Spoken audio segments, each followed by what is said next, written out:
Alright, as promised, back doing more Steel Soul attempts. Continuing from attempt number 4. This time I'm not going to die to a mistake when I get to Soul Sanctum. That's not going to be for a little bit though, because for right now, we're just chilling at the Lake of Un, because I happened to get past Hornet by the time I was feeling tired enough that I needed to stop. So now I think the plan's going to be just get to the fungal wastes, take out Mantis Lords, go to City of Tears, do stuff there, go to Soul Sanctum. No, I don't need to go here. At some point, I'm gonna want to get back up to Dirtmouth, because I'm gonna need to grab Sly's simple key. Oh yeah, I can't. Actually.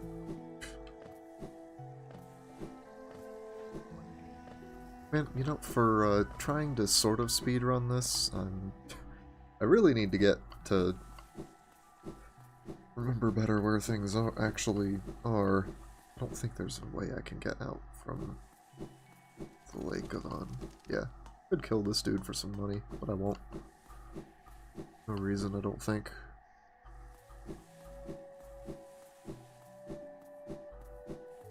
Yeah, I'm gonna need to get that simple key at some point. I'm gonna need to get to the Royal Waterways, to fight Dung Defender and get Isma's Tear. Yeah, this is how we get up here. So I don't know when exactly I'm gonna do that. I'll probably just, like, hit a stag station after,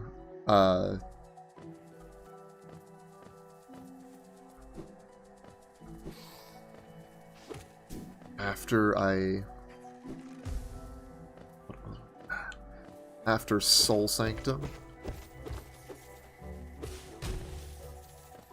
'Cause then I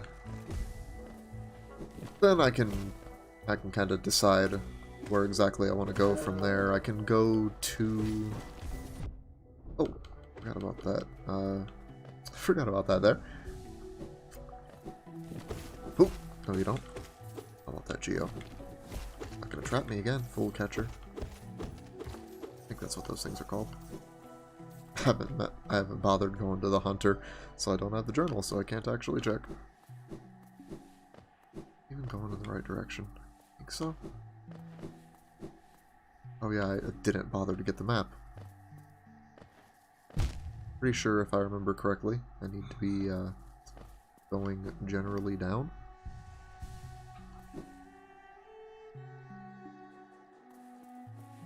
There's these guys.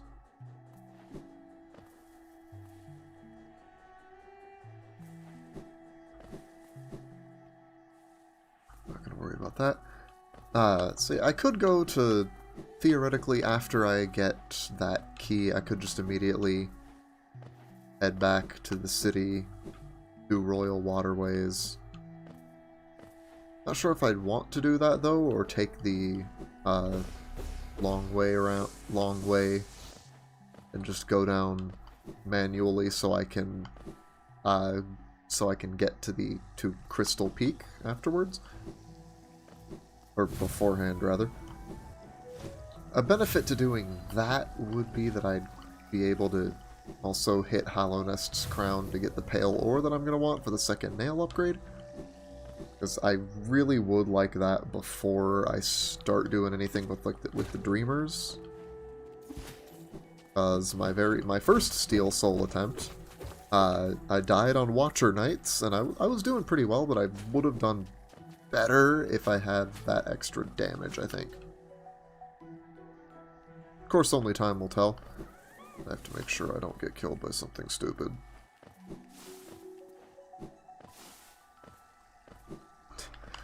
But, as we saw last time, that is far from assured.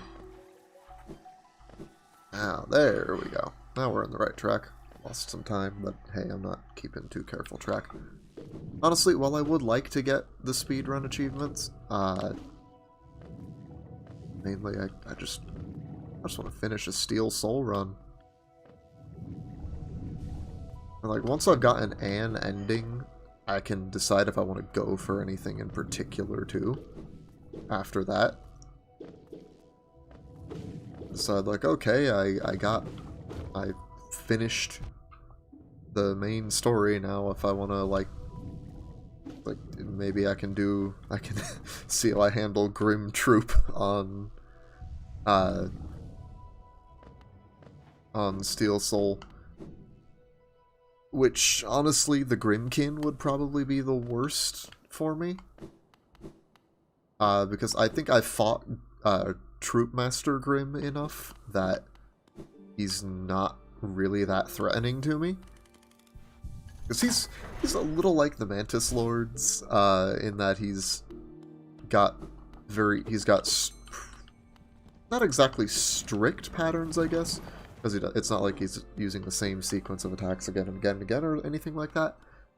But he does have definite patterns with very clear windows for you to attack, like how Mantis Lords do. And while the Mantis Lords fight kind of starts to feel like a performance after a bit, once you get the hang of things, Grim is structured like a dance or some other sort of performance pretty much right away, to the point where anyone who hasn't seen this, he actually bows to you before the fight. And you can actually trigger one of his later attacks if you hit him while he's bowing. Yeah, I'll take your map. Could probably get... Whoops, that's what I get for mashing B. Could probably get away without the map, but I'd like to have it just in case. Let's say, I like Cornifer. I don't get many chances to talk to him when I'm just running around trying to do everything as quickly as I can manage without dying.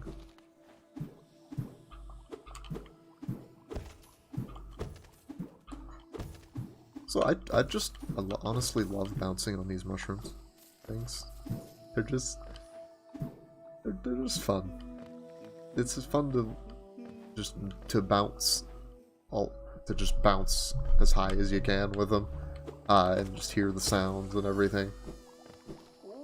Like, if I'm going through fungal wastes, even when I have other mobility upgrades, like I've got the double jump and the Mantis Claw and everything, I'll still just bounce around a bit, just because it's fun, and for no other reason.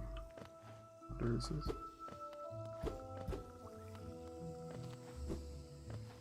Something weird about that spot, and I can't quite place what it is.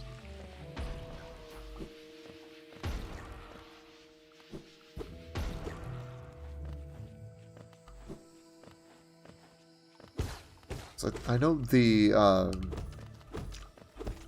was thinking the sort of half-shell thing in that little area that I was looking at for a moment, looks a little bit like the husk or shell left when you break a lifeblood cocoon.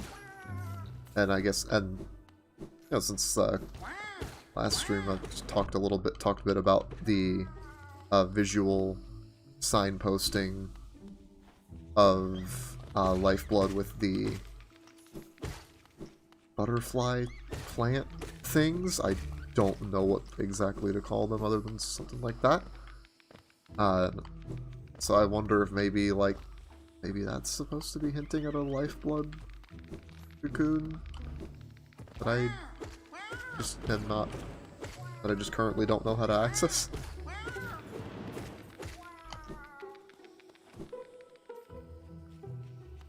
Who knows?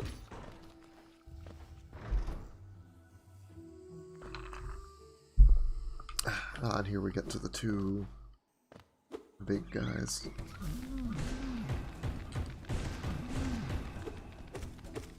Eat some vengeful spirits. Well, that was fast. I really don't like... these are one of the few enemies, I think, that spits those globs of infection that stick around. I don't like that. Really don't. Now we got a new charm notch. I don't know what we're going to put in it, honestly. But we'll find something. At some point. I'm sure. Probably. Now... I need to get some soul, too. And get down into the village.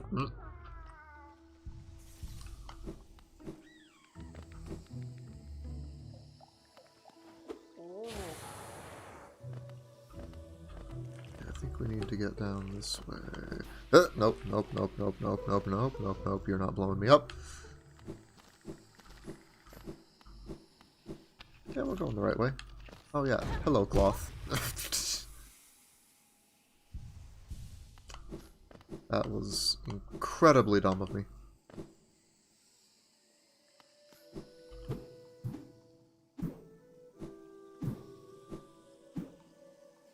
See, it's just so satisfying to bounce on them. Combination of the sound, the visuals, and what it does, it's so nice. Hello, Hornet. Goodbye, Hornet. We're not gonna follow her right now. I mean, we have the city crest, so I guess theoretically we could try. I know you need the Mantis Claw to actually make your way across, though. Unless there's like some glitch or something that I don't know about.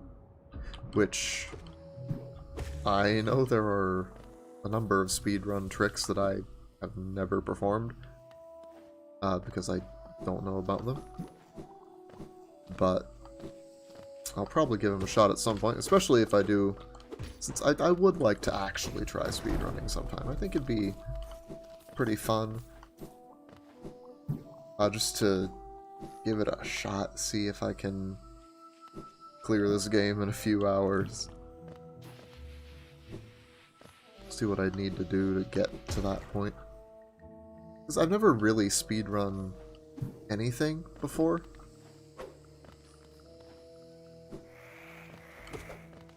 Probably find some other games that I could manage. Maybe if I get back into the Souls games, I might try a little bit of speedrunning, just because of how I remember how much faster those get once you know what you're doing. Like, man, I don't even know how many times I started a new character on Dark Souls 2 and was getting to and got like and getting through a bunch of story stuff really quickly.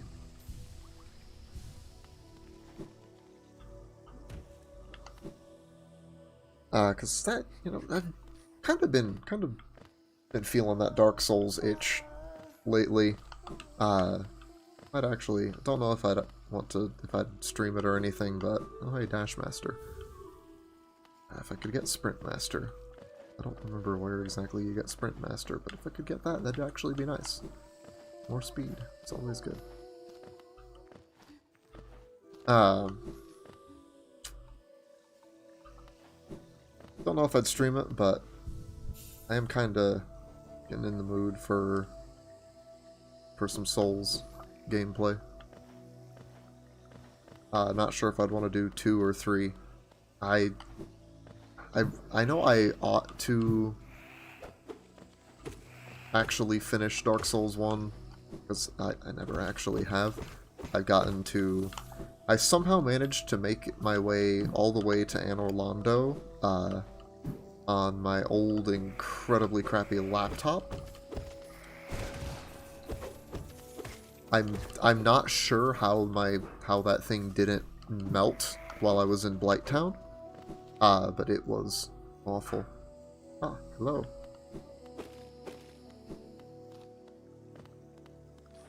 Yeah. Yeah, not sure how the... I don't remember when exactly that was, but that laptop I was using was old, even at the time that I had it. Was far from state-of-the-art.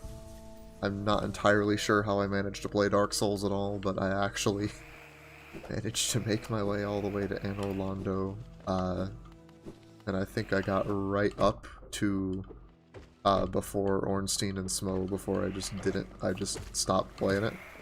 And I've tried to come back to it, but after playing 2 and 3, it just... Dark Souls 1 feels so much clunkier. It just feels significantly worse to play than its sequels. And I know that's not really the most popular of viewpoints, but it's mine, so I'm gonna be honest about it. Alright, got Mantis Claw, finally. Yes, I know. Thank you, tutorial. It's a lot of Mantis Claws.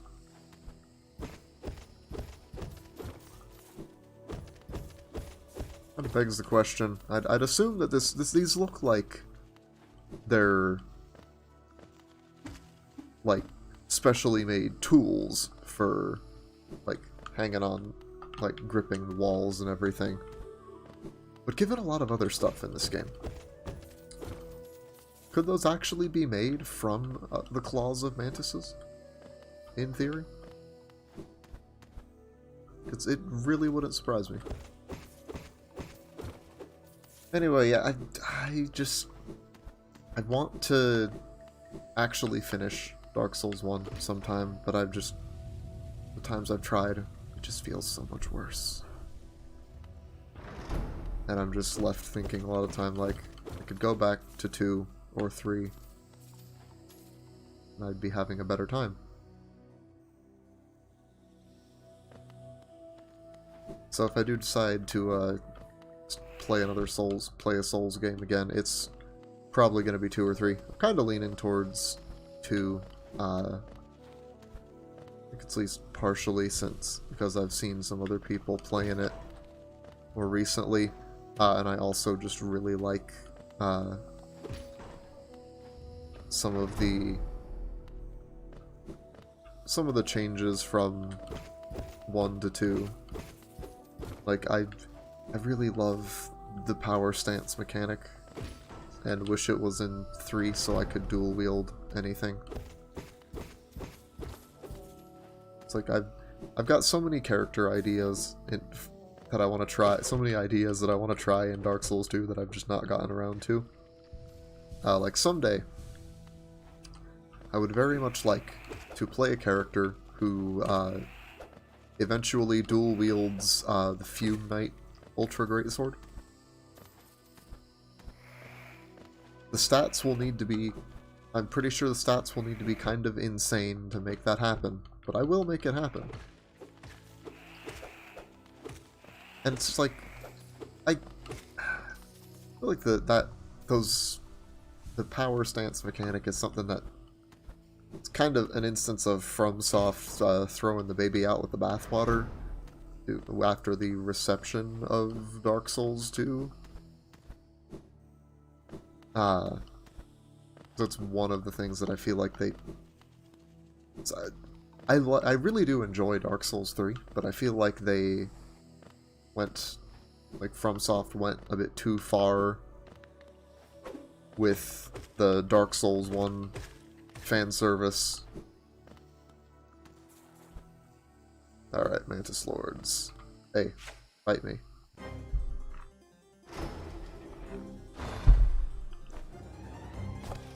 Yeah, I suppose I could also try going through Deep Nest without the lantern. I don't really want to do that, though. So do you think the Mantis Lords are... Did they actually, like, do anything normally, or are they just kind of chilling here, waiting for anyone to try and challenge them for the right to enter Deep Nest? And I'm pretty sure the Mantis tribe, they're supposed to be pretty isolationist, so I'd imagine they probably don't get too many visitors. Like, the lords, they're just sitting there on their thrones when you get here. Whoops. There we go. That'll hit you. I think she's going down soon.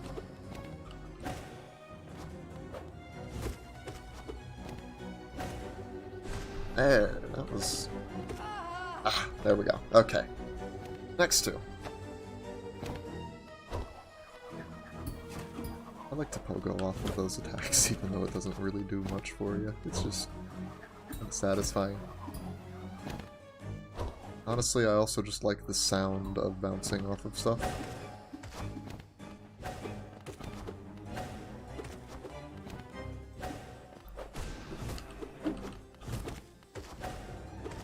And sorry if I don't talk much during this. I've done this fight a lot, but I know how it... That's, because of that, I know how it gets, and how much more difficult it is if you're not focused. But who knows, I don't know how many more attempts I'm going to need to actually finish a Steel Soul run, so who knows how many more times I'll fight the Mantis Lords. I'll probably eventually get to a point where I can just fight them while talking about something completely unrelated and not pay any attention at all and still be fine. Today is not that day, though.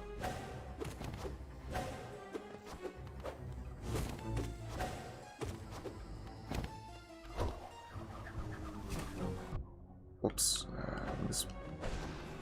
Misjudged my positioning there. I guess pogoing off of those does have the benefit of making absolutely certain that you're not going to get hit, which is significant. Whoops. Looked like it would have clipped her head, but... Ooh! I saved myself from the spikes by accident. Okay. I'll take it.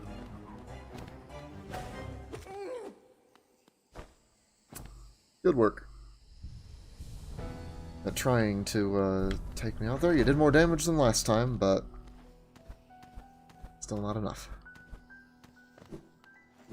I kind of wonder... This is a question asked with any game where you respawn, but how many of the... how canon are respawns?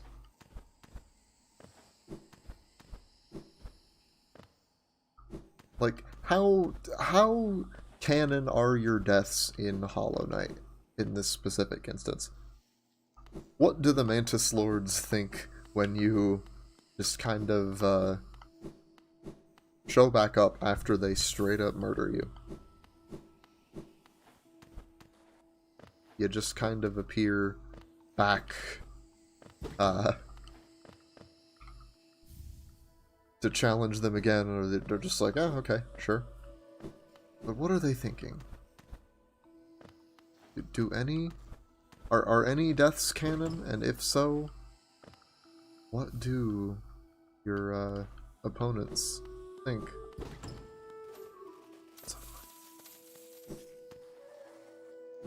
Okay. Oh, we got a good amount of money. Yeah, you know, I could also go back by the Luma Fly Lantern, too.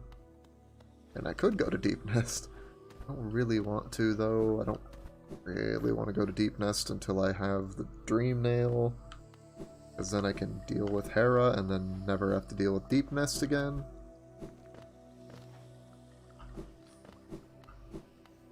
It's like, I like Deep Nest, but I also kind of hate doing things in Deep Nest. I think it's a cool place. Not one I'd like to spend much time in, though.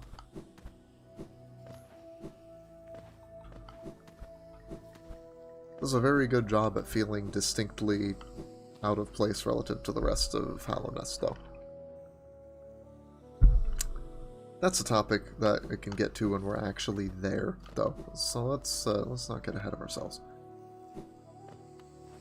Oh, the talking about canonicity of deaths, though, provides a nice segue back to Dark Souls.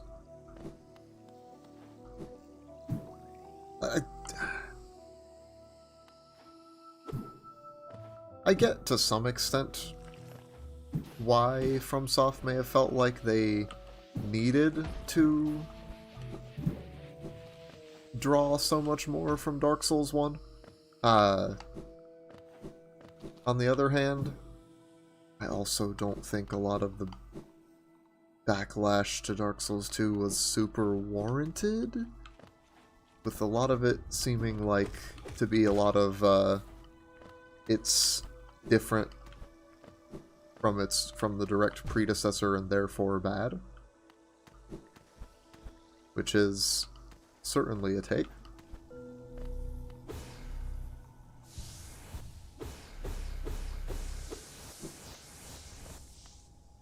Definitely not one I agree with, but it is a take. But the thing is, like, the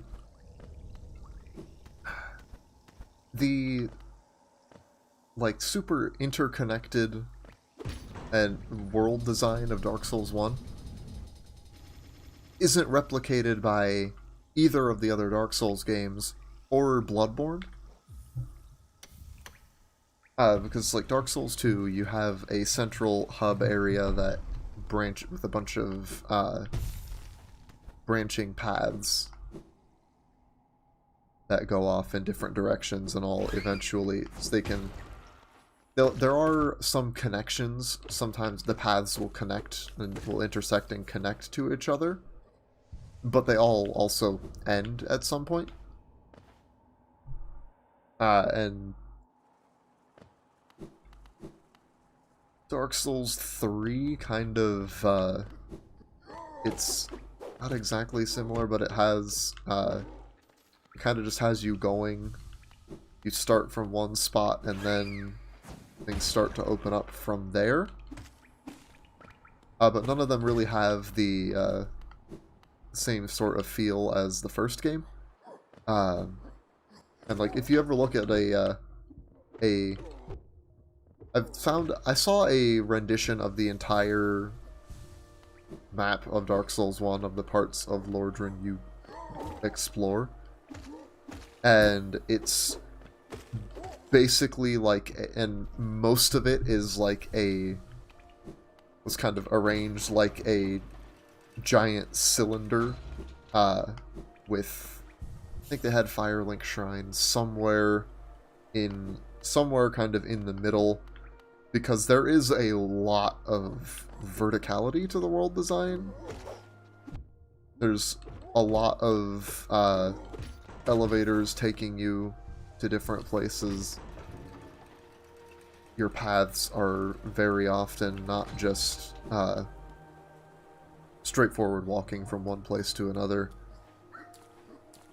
but you've got your you've got those elevators and such taking you up and down, and in a couple of cases Batwing demons taking you up and down, in addition to the doors that you open that happen to open on completely different area that you won't expect to connect to on your first playthrough. Like, the other games do have some shortcuts like that, but they're not as... But it's... None of them are as interconnected as the first games. I'm gonna forge the nail. Yes, make my weapon stronger, please. Thank you.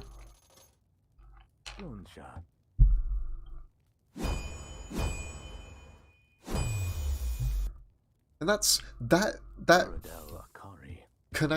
interconnected world design is something is probably the thing I see praised most about Dark Souls 1. So it's kind of weird to me that of all the things FromSoft could have taken from that game to put into the sequels, they didn't do that.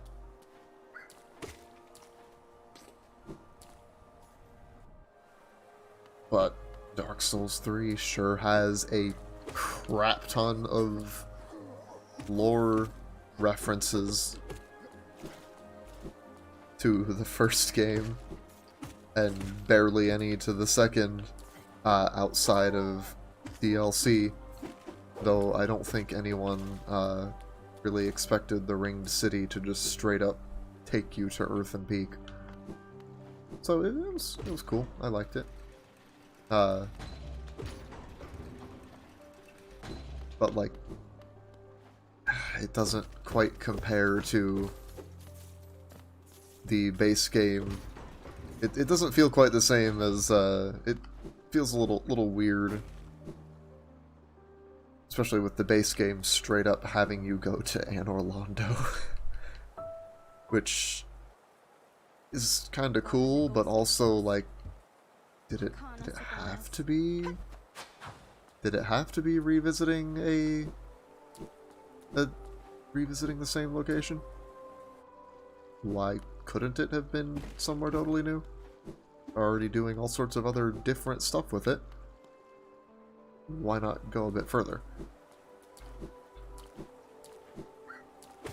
But that's what might have been.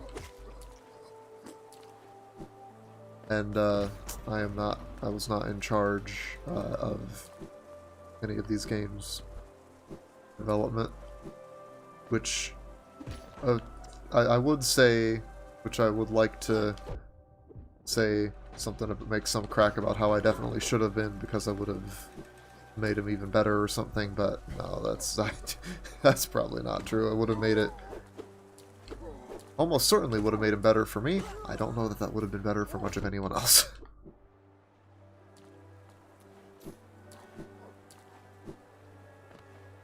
Actually, there probably would have been some. You know, talking about Dark Souls especially, how I think my feelings on the reaction to 2 got me thinking again about how I've actually come over time to kind of refer to some games that I think get unwarranted hate relative to other games in their franchise, referencing Dark Souls 2. The one that I most commonly have said this about is that Fire Emblem Fates is the Dark Souls 2 of the Fire Emblem franchise, and Three Houses is like it's like a much worse version of Dark Souls 3 in this analogy. Because while Dark Souls 3 heavily references the previous game, it's also actually still really good by itself. Whereas Three Houses, this is going to be a take that I know is controversial to some people, but Three Houses is heralded as a return to form, but it's not actually that. I don't think it's actually that good, and it feels like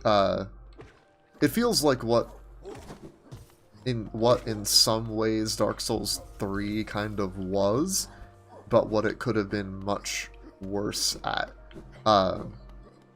Three Houses feels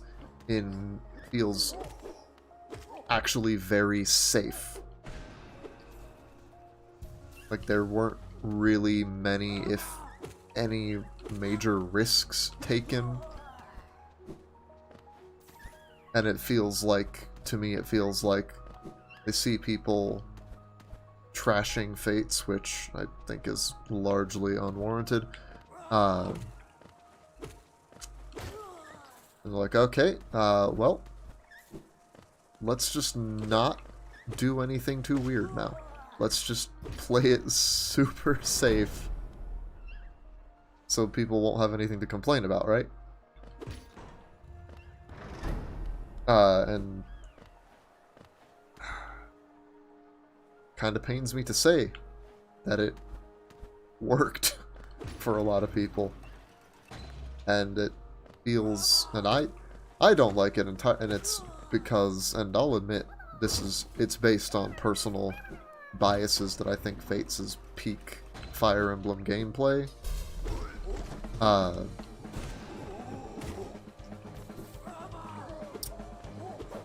Its Conquest especially is some of the most fun I've had with any tactical RPG that I've ever played. It's like it's great for different reasons, but I would put it up there with Final Fantasy Tactics on the at the top of the tier list of tactical games. And if you, in case you don't know from the fact that I have like a few dozen videos of myself playing through XCOM 2, which yeah, in a lot of ways they're not particularly good, but hey, I was producing content, okay? It might not have been good, but it's better than everything that didn't get produced, okay?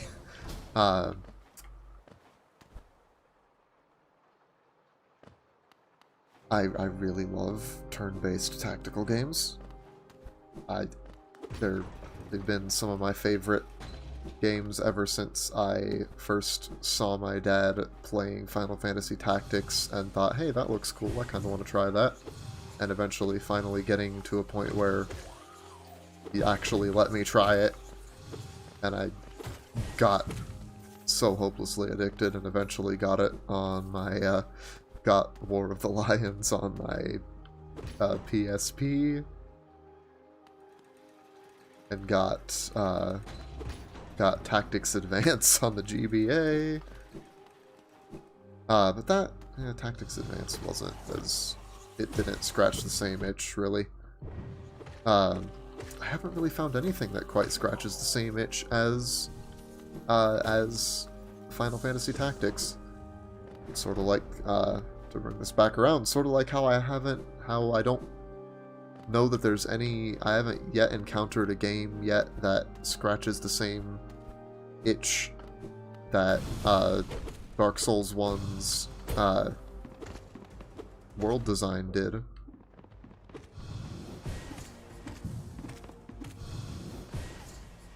I think that probably, of course, I know that's, I think there's a contingent of people that have similar thoughts to me about Final Fantasy Tactics, but it's, of course, people's opinions are going to depend on what exactly they liked about Tactics, and for me, it's the, it was messing around with, classes with the job classes for all my characters, and getting weird and powerful combinations of abilities, figuring out how best to manage all the job levels they would need to unlock the things I wanted. Because even from my early days playing Final Fantasy Tactics, I knew I wanted Ramza, anyone who doesn't know, he's the main character, to at some point spend some time as a ninja so he could get the ability to dual wield weapons. I've never gotten into it so deeply that I know all the math and everything for what is the most optimal setup. I've never really gotten into any game that deeply. Not yet, at least. Who knows what the future holds, though.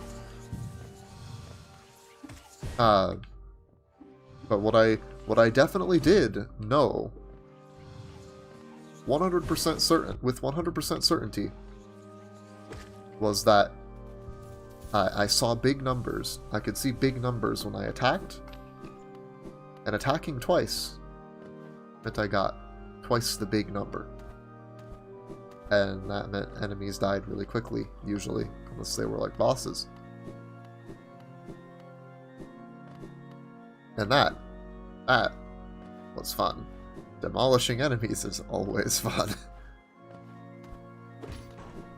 I think we're getting close to Soul Master. So I haven't died to a mistake. The promise I made in the title is true. At the moment, at least. So I like how they give you a little soul refill.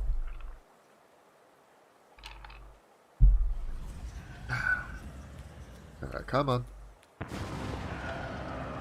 I wish he'd just show up faster, honestly. The dream version of this guy is significantly more difficult. And it's to the point where it's kind of weird. I feel kind of weird coming back to Soul Master after getting wrecked many times by Soul Tyrant.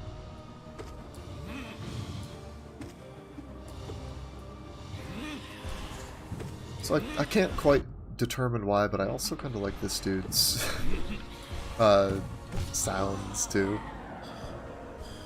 They're literally just grunts, but there's just something I enjoy about them, and they're kind of funny too sometimes.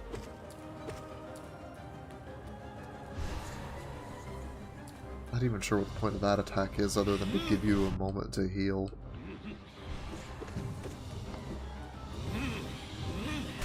It is kind of cool that that he does kind of work similarly to this the Soul Twisters, and you could probably make the argument that with his charging stuff, he's also got a similarity to the Soul Warrior you fight earlier. And I kind of like this little fake out too, where he reforms before you can get Desolate Dive.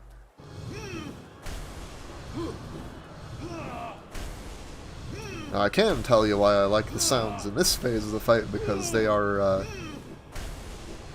I feel like they definitely convey a level of desperation as he's near death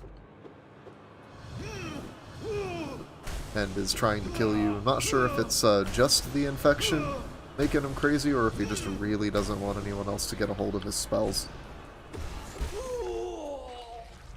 So now we actually are going to get the Desolate Dive.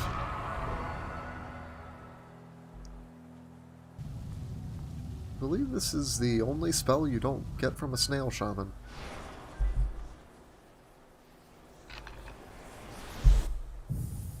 Anyway, this is yeah, this we're going to be using to get through various obstacles. Oh hey, some follies. Perfectly positioned follies. Not even worrying about the extra stuff we can get. So, except I think it's probably money. Probably a relic. Yeah, Hallownest seal. Let's do some healing.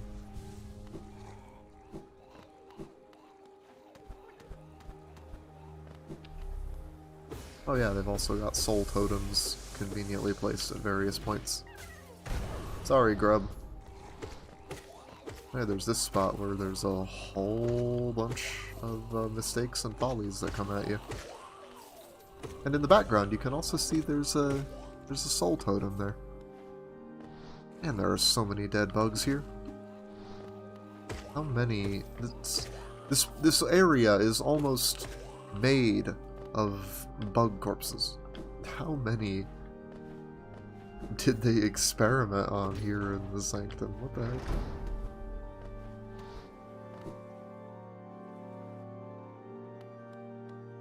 Gosh, this is at least hundreds, probably closer, probably thousands, honestly. And I hope the artists responsible for this part just, like, drew a few stretches of,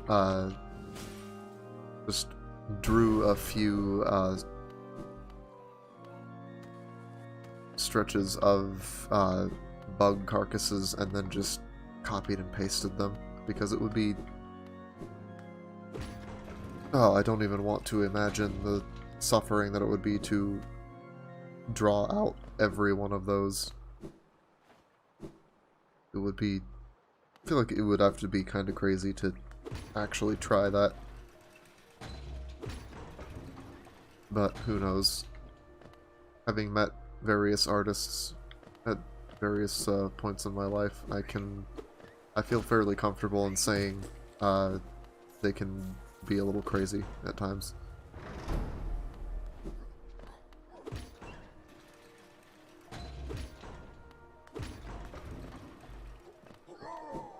I could have just taken the elevator.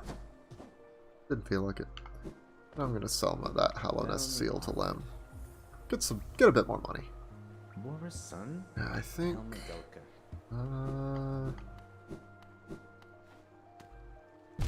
Whoops.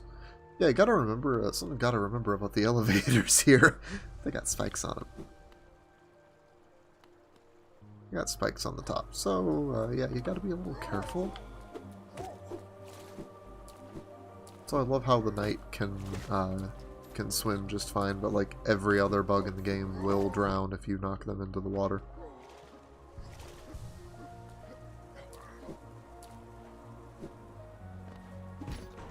Now we're gonna get back up. Feels good to one-shot Vengeflies. Feels good to one-shot anything, really. I mean, like I said about the Final Fantasy Tactics, just mowing down enemies always feels good, even if it's not necessarily mathematically optimal.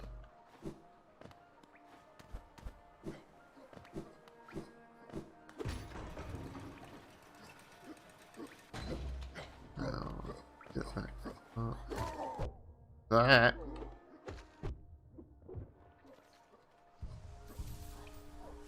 I don't think I unlocked the city storerooms, did I?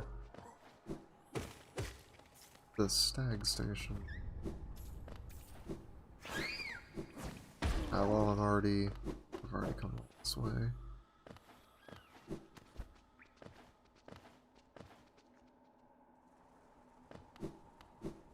Yeah, not gonna worry about it for now, I don't think. I don't think it's actually too terribly far to Queen's Station, so I can go that way to get back to Dirtmouth. Oh yeah, I forgot about this. You actually do need Desolate Dive to even backtrack your way out of the city to get back to the Fungal Wastes and Green Path area.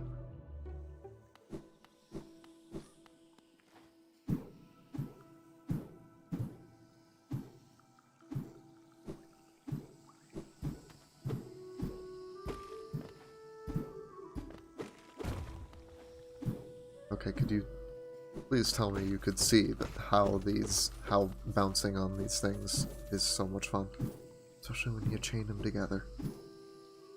Woo. It's so satisfying. It's boom. Hmm? Hmm?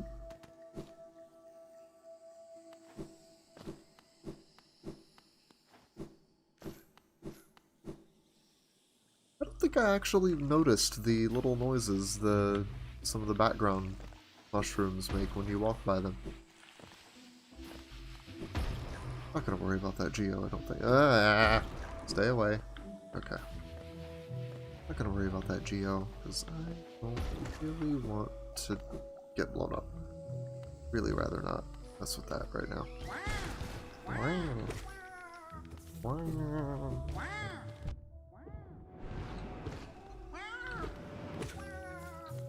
Oh, forgot they went down that quickly with the first snail upgrade. Yeah, I think for now we're just gonna get back up. Yeah, I want to get back up to Dirtmouth. Buy Sly's key, maybe some other stuff.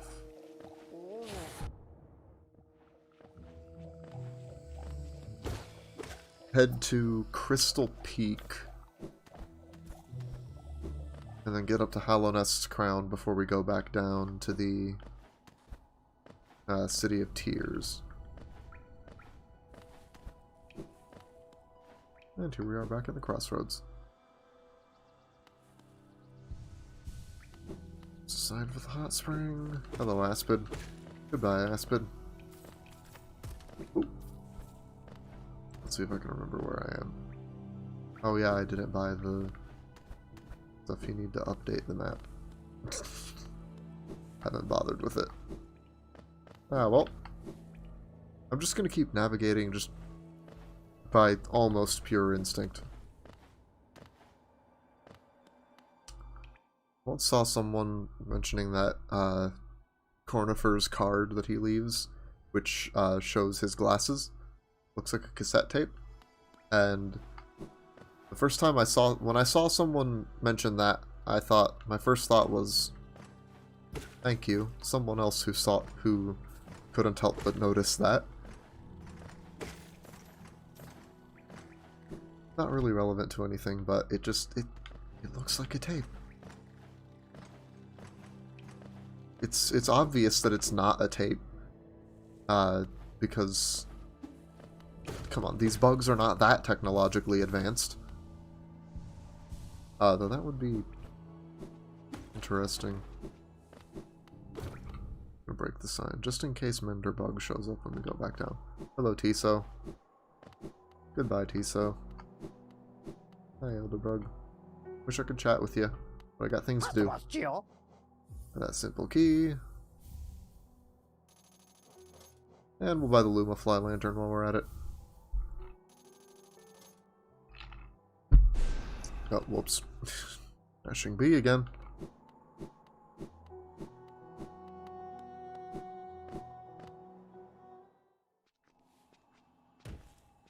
It occurs to me that we haven't actually used the stag stations yet.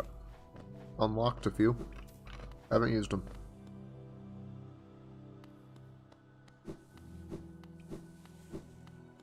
Anyway, that's not relevant for now. We're just gonna go to Crystal Peak. I believe I'm heading in the right general direction. We'll go Crystal Peak and then back down to the city. I like how the lighting starts to change color once you get, when you approach. Sorry, Mila, I'm not going to talk to you. When you start approaching Crystal Peak, because it has this distinctive lighting, very different from the Forgotten Crossroads. And as you approach, the game tells you, hey, you're coming to a new area. And that's in addition to the visuals of the kind of collapsing wooden structures.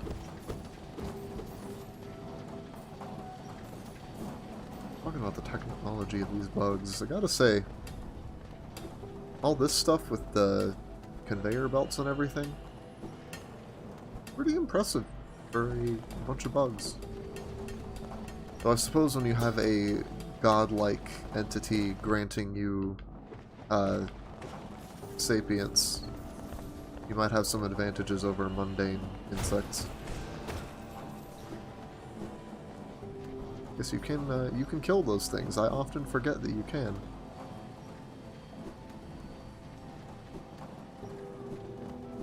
Sorry, Grab. I think... No, I'll grab him. I'm already on the way. Second I thought I could bail, but nope. Might as well grab him. Who knows, might pay a visit to Grubfather later and get something useful out of the deal. Nothing else, we'll get money.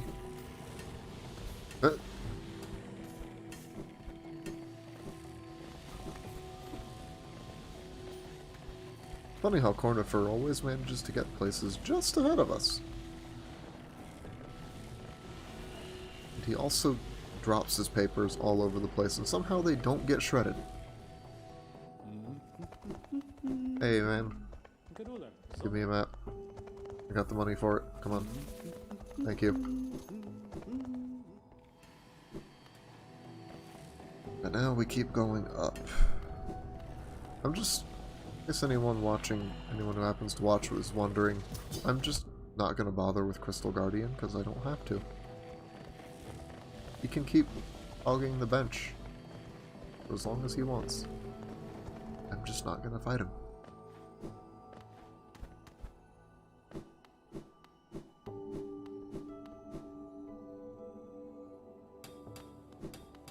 Now, I think we're getting sort of what we're coming here for.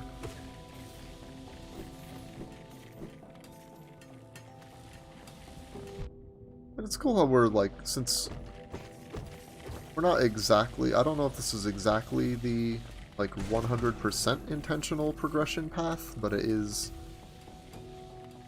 definitely in the vicinity of it, because you need the dive and Mantis Claw to even get here and to traverse anything. But they've also got all these little areas that you can only get to with the double jump, which are little enticing things meant to that kind of indicate that, hey, you should come back here at some point. Also, the husks of these bugs, these giant things. It's like, holy crap. One, they're just huge. It's like, two, what are they? Three, what were they doing with them here in Crystal Peak? Because this one looks like it's the one that I've paused over because I wanted to show. It looks like it's like suspended on hanging from wires or something from the ceiling or something like that. It's like, what's up with that? Oh yeah, and they've got flippy platforms here. And a pit of crystals that will kill you.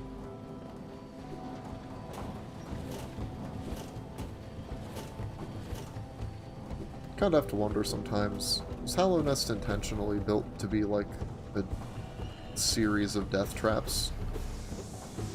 Or like, what was it like to be an average miner here at Crystal Peak? Did you have to navigate this crap? Like, daily? Does your morning commute involve platforming challenges like this? Or was it just a was it like part of your contract that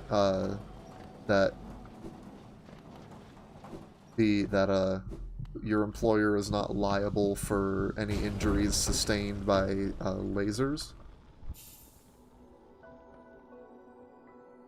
Also, yeah, this gives us some hint about. I guess it gives us some hint about these giant bugs, the crystal heart you get from it. I don't know exactly how it's supposed to work, but you can charge up, allow some crystals to grow, and then do a big super dash. Great for traveling long distances like this. I'm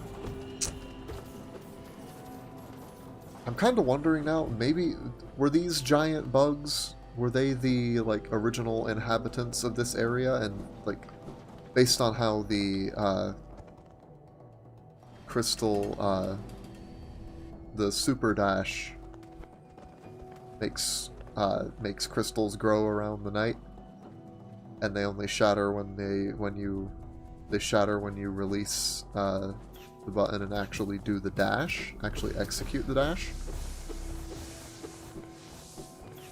Did those giant bugs, like, are they responsible for the crystals here?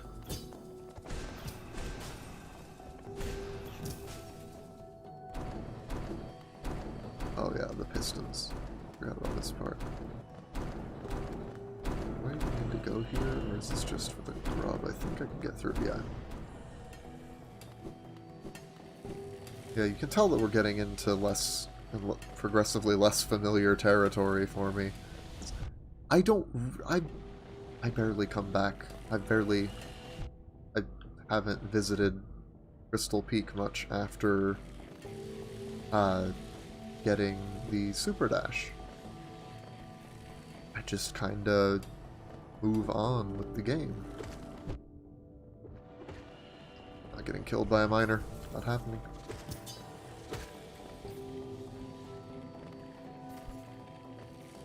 Also not getting killed by lasers. Not letting that happen either.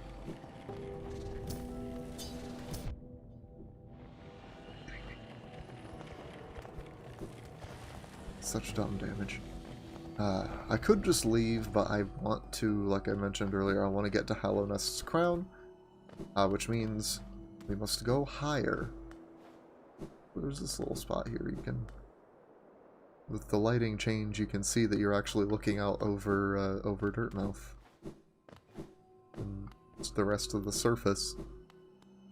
It's cool. I like it.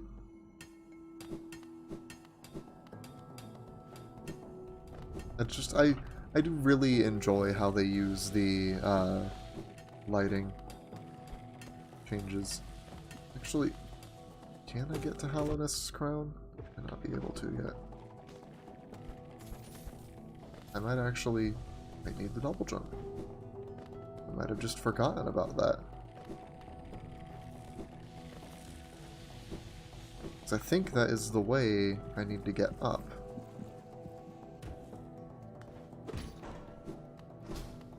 So yeah, for now I think we're just gonna go past the Crystal Guardian. Let him chill on that bench.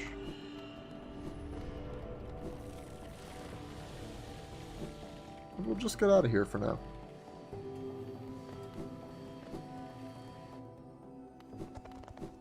Hey, Cornifer. So this is a spot where you need to use the Crystal Dash. And there are, like, if you notice the crystals around the area, around, like, the edge there where you need to execute the dash. I'm kind of surprised they don't use this more to signal it, but there are a few other places where they use little patches of crystal on the walls and floors to signify that you need to do the super dash. And, like, it works really nicely as a visual indicator of when you need to super dash. Also, now we have a way back down to Dirtmouth from the Crystal Peak. That's what it's called. You can also just very quickly travel through Dirtmouth. Alright, I think... Oh, there was some geo here we can grab. Let's go get money. Think... Yeah. We're just gonna go for the Stag Station and then see where we can get. I really should have rested at Dirtmouth, but I didn't, so here we are. Trying not to die in the Forgotten Crossroads. Let's also just collect grub rewards.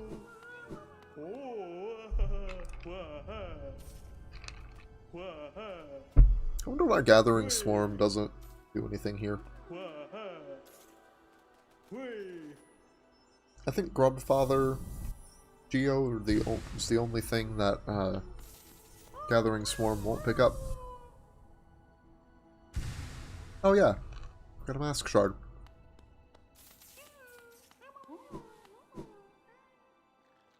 I don't think I have the money for it right now, but there is the possibility we could actually get a 6th mask, so we get the money for it, because Sly sells, if I remember correctly, 3 mask shards before you get, without having the shopkeeper's key, so you get his extra stuff. I think then he sells, I think he has like a 4th one. He also sells like, I think he ends up selling you a complete soul vessel. He has 3 parts, 3 fragments, but I think you can only get 2 at first and then 1.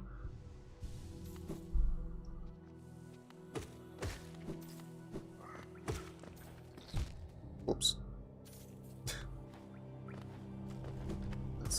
damage? Yes, yes it did. Good. Thank you, past me. There we go. Oh, we never actually did unlock the stag station. Luckily, it's only 50 geo. It's really not much at all. Stag, get over here. Yeah. I know you got a lot of stuff to say.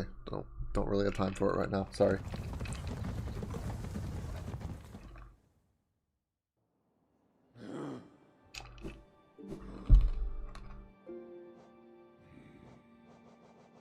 Yeah, we don't really have the notches for anything I want to get. I want to keep Soul Catcher. I think we can actually... Yeah, we got something we can grab here. Yeah, because this is a little dash plus wall jump challenge for you. Get a mask shard.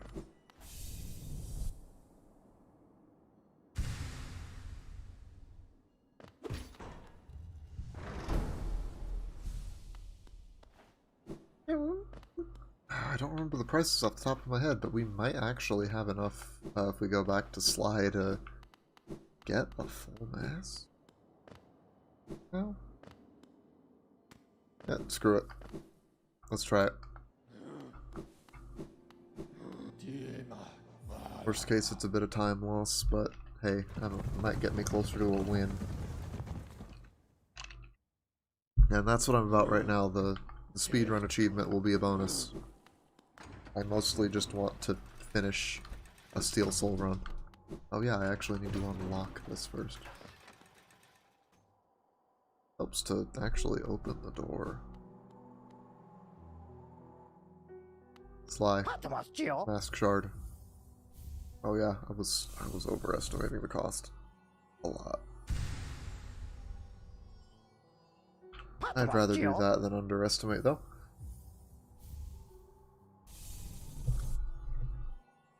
And there we are. Another point of health.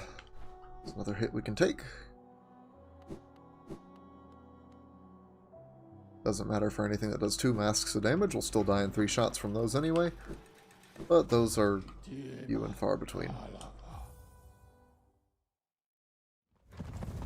Now, onto the Royal Waterways.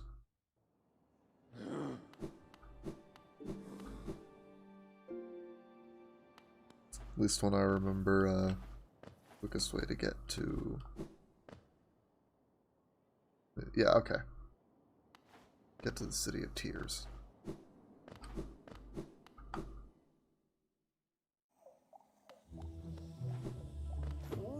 Also gonna need to get to the resting grounds at some point. We'll cross that bridge when we get there.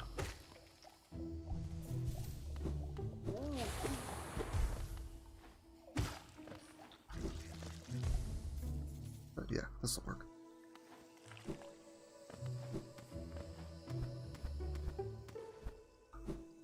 Oh yeah, this is... I don't know if you're supposed to use... I think it's possible to do this without the Crystal Dash. I don't remember for sure. Get here. Get a Wanderer's Journal. Impressive how that looks like just one bit of stone, but apparently it's a whole flippin' journal.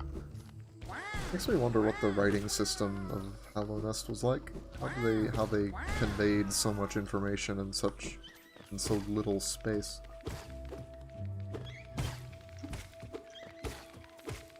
Alternatively, another question would be how much information is actually on a Wanderer's Journal?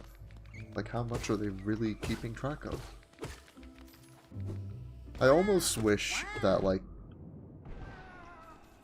that the Wanderer's Journals were, like, gave you, like, actual bits of text you could read. Because, you know, sometimes people say that, like, Hollow Knight seems to draw from Dark Souls, because bringing it back to Dark Souls, And in some ways it definitely does seem to. Especially with how not that much of the lore is given to you directly, and you have to, and a lot of the storytelling is kind of just inferred and implied. Not to mention the gameplay element of losing your money when you die and having to go back to roughly where you died to get it back.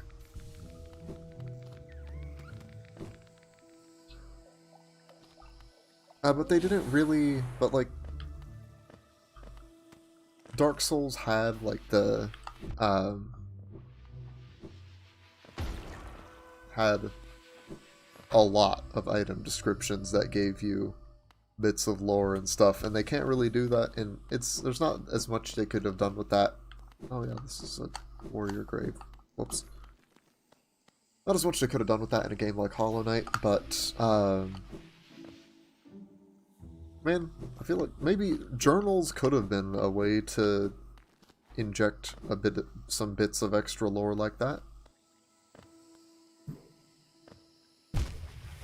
Like maybe the Wanderer's Journal from that one we just got was like someone that tried to come to the Mantis village and ended up getting killed for his trouble.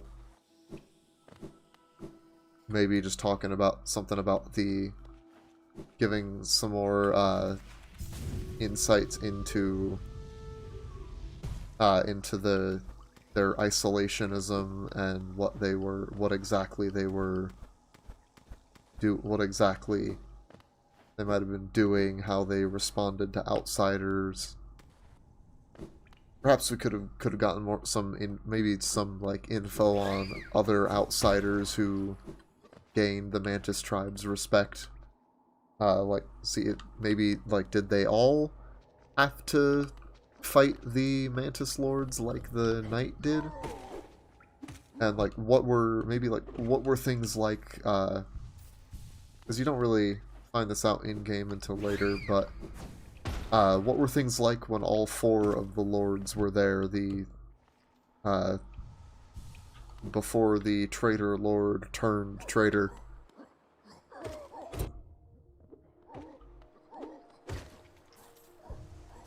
And like, how many,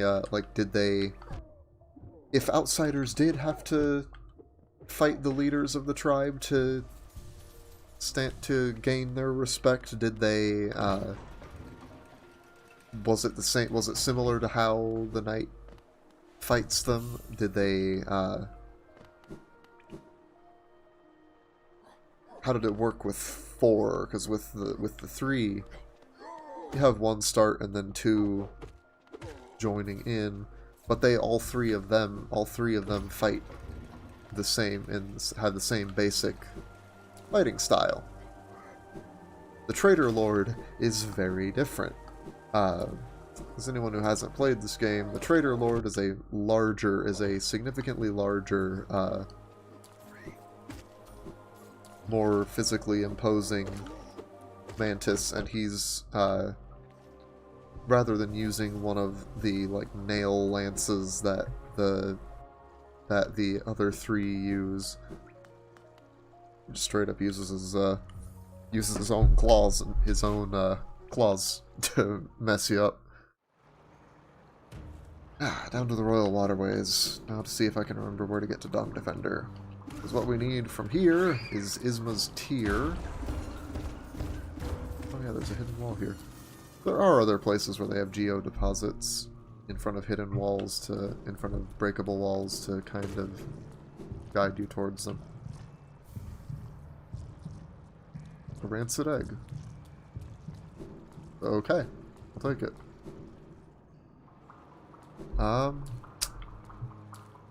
You know, if I happen upon another key and I happen to need more geo at some point, I probably should unlock Steel Soul Djinn. Because normally, for anyone not in the know, the rancid eggs are... You can give them to an NPC who will then summon your shade this NPC in who's yeah, we're going in the right way for Dung Defender, as you can see by the walls, by what the walls are coated in, and the voice. I love his voice. I love Dung Defender. He's fun.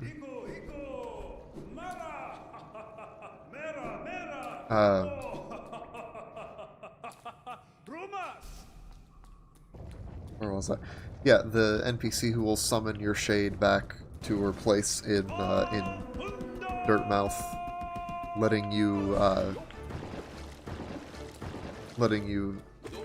kill it to get your Geo back without having to go hunt it down.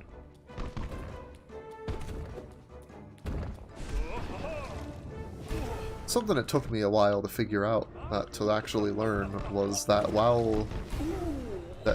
you can actually use the Desolate Dive while Dung Defender is in the ground, underground, to knock him back out and stun him for a sec. It's cool. And also get damage if you land it like right on him too. And Desolate Dive is pretty good damage. If I remember correctly, I think the most damaging spell is the most damaging spells are Howling Wraiths and Abyss Shriek.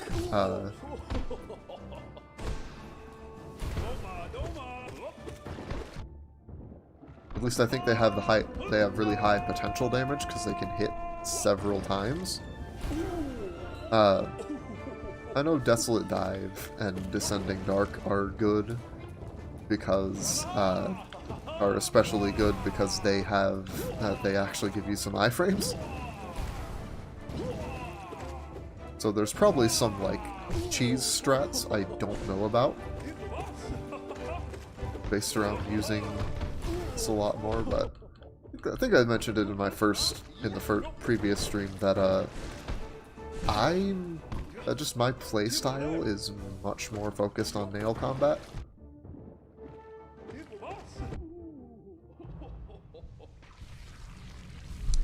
But I'm trying to get better at working in spells.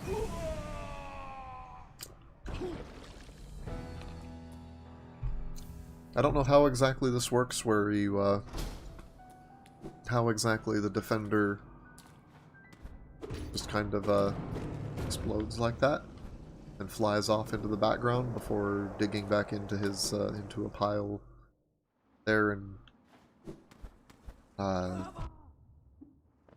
doing whatever. But I do like that you don't just straight up kill him. He's too good for that. He is a strong contender for best boy in this game.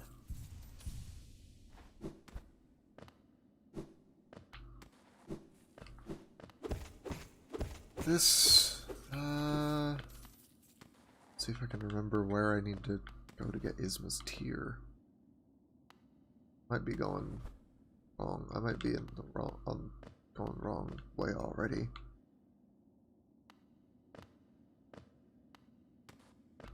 Yeah, I definitely am. We do need to get to this area at some point anyway. We haven't gotten to it yet, but we are now heading towards Ancient Basin, and we do need to get here because, if I remember correctly, it is this area where we can fight the broken vessel, which is where we'll get the double jump. So we need to be here anyway. You can tell I haven't planned this out, because otherwise, if I had a route in mind, I'd actually know this stuff.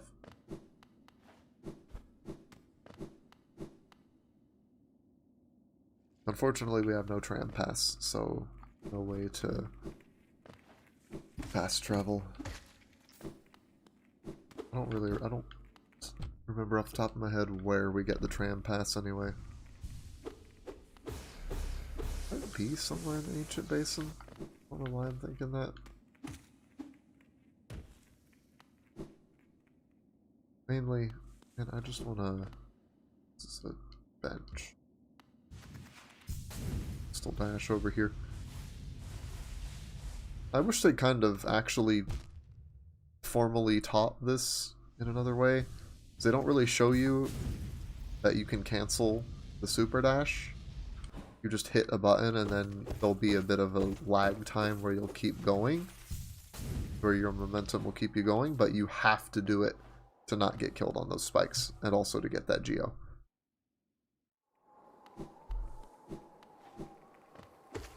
And I'm not sure this is really... I wouldn't consider that to be great instructive level design, really, because you don't really get an opportunity to practice in a safe environment.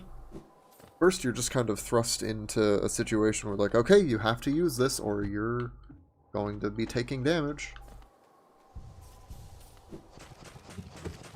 Oh yeah, there are maw lurks here. I think these are called maw lurks, the ones that are stationary and just spit infection everywhere.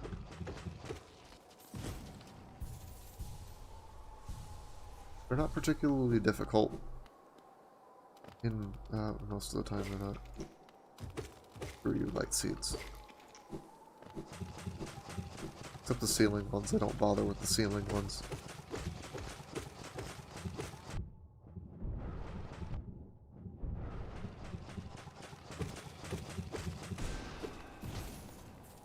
I have noticed that spells are really nice for dealing with those guys. I don't think I need to go this way. We can keep going lower. Or, actually, simple key. I'd forgotten about that, actually. So I like the little tone that this game plays when you find something, when you find a hidden thing. Just a nice little, nothing major, but just a nice little notification that, hey, you found a secret. Not really sure off the top of my head what exactly I want to use that key for. I might just use it for the Steel Soul Gin. Nothing else off the top of my head. There's nothing coming to mind right now that what I need a simple key for. I just knew that I definitely needed the one to get into the Royal Waterways. Because I knew I'd have to do Dung Defender, eventually get Isma's Tier, and get Ancient Basin to get to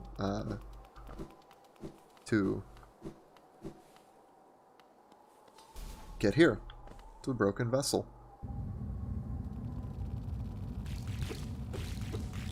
Kinda wish you could,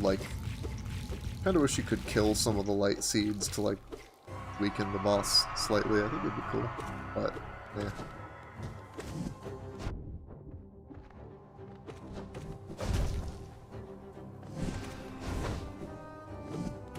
We haven't haven't even bothered looking for nail masters because I never use nail arts. But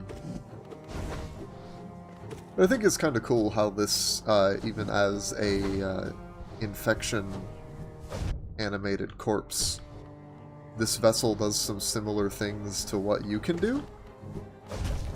And like even that like dropping attack there is almost an infected version of Desolate Dive. And he's got the dash. He's kind of got a dash slash type thing. Like there. Thank you for demonstrating Broken Vessel.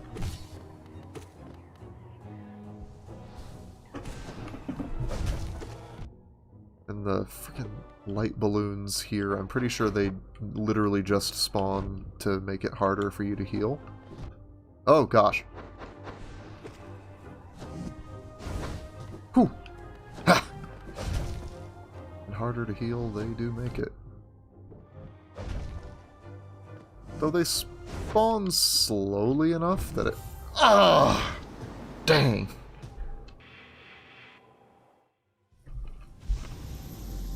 Got the Broken Vessel this time. Made it almost an hour and a half in, though. Dang. Alright. Well, on to attempt number 5.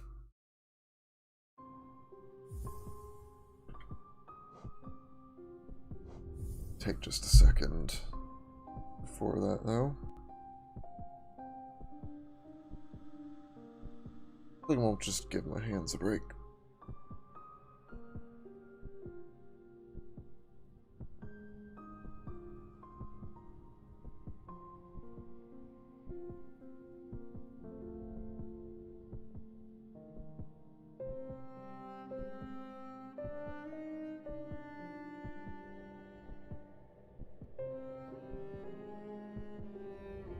Alright.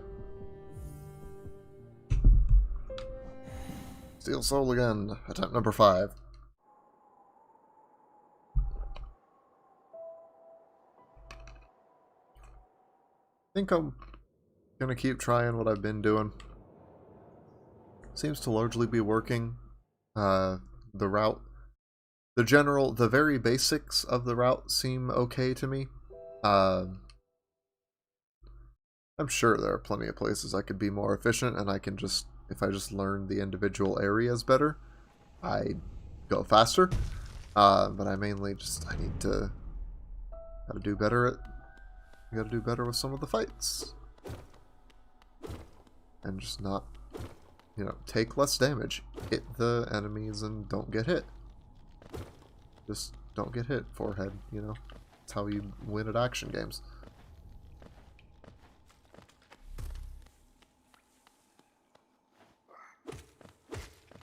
That's how I've gotten, that's how I got good at Dark Souls, how I got good at Monster Hunter. Or World, at least. World and Rise. So I haven't played Rise in a long time. I'm definitely going to come back to it once it's out for PC, though.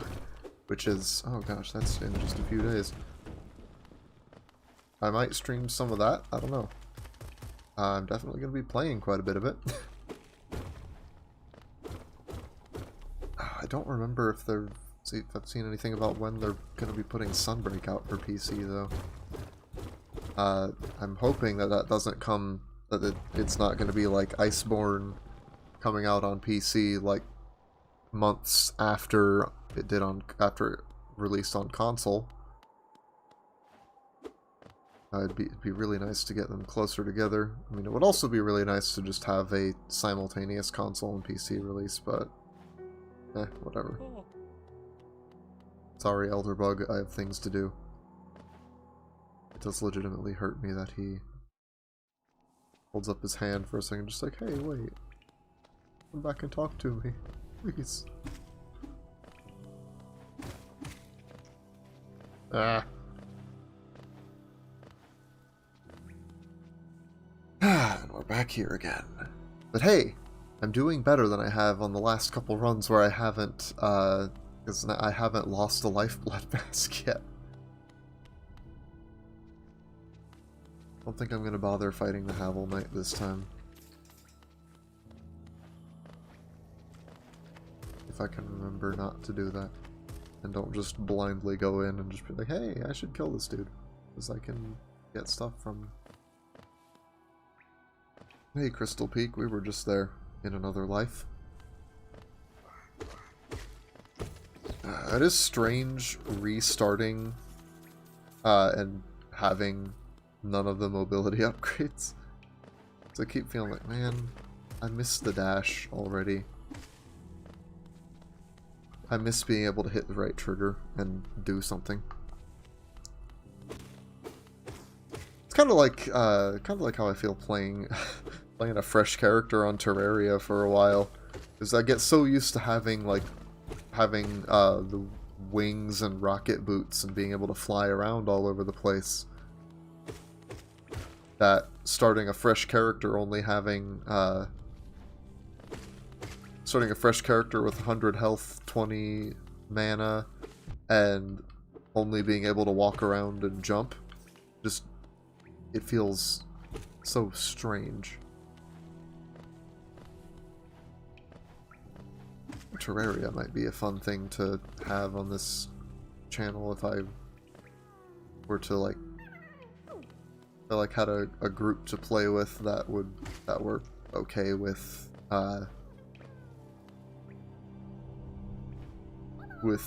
recording or streaming stuff. It's been a long time since I played Terraria. It's one of those games that I'll go through phases with, where if I start playing it, it's going to be all that I play for like the next couple weeks. I'm like that with a few. I'm like that with, honestly, I do that quite a bit with several games. I tend more towards binging one or rather than jumping around between a bunch. But I think, yeah, I'd say that Terraria and Minecraft are two of the biggest offenders. Though Stardew Valley is also up there. That's one I don't think I'd really...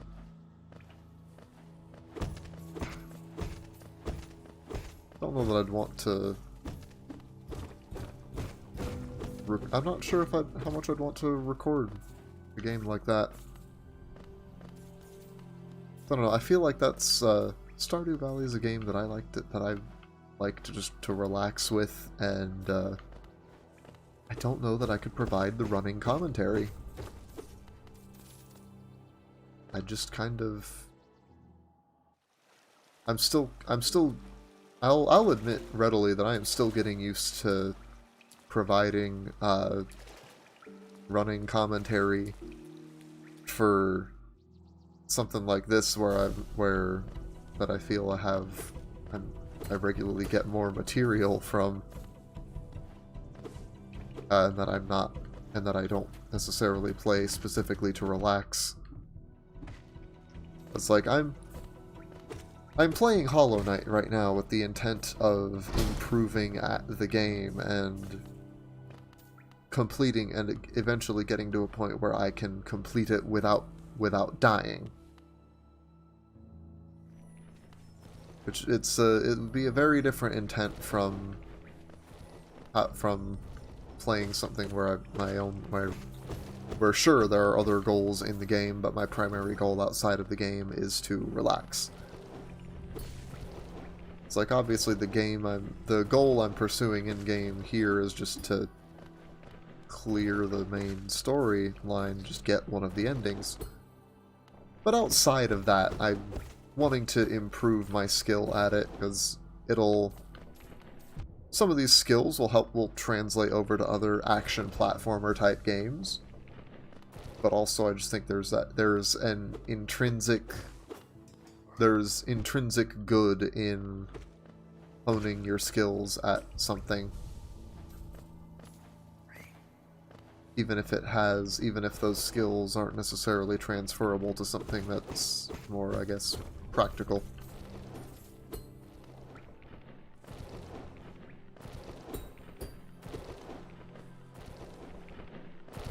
Because it's just fun. There's pride in, there's a sense of pride to be found in doing a good job at just about anything, really. That's why I'd still give it my all, even in my old job that I hated, that I really hated. Any of my real life friends that happen to watch this, you know exactly which job I'm referring to.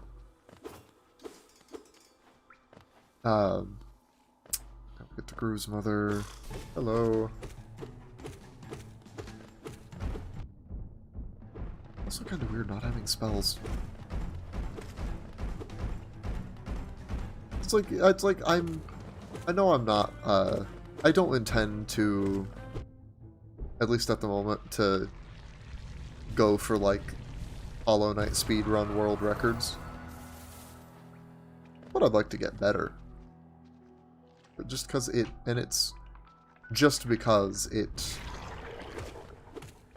feels good to improve.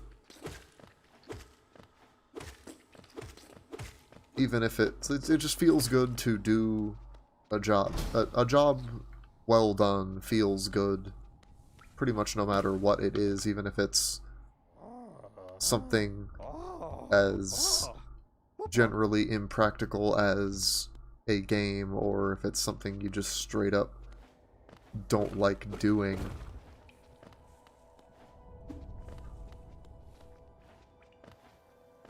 Regardless of how good you are at it to begin with.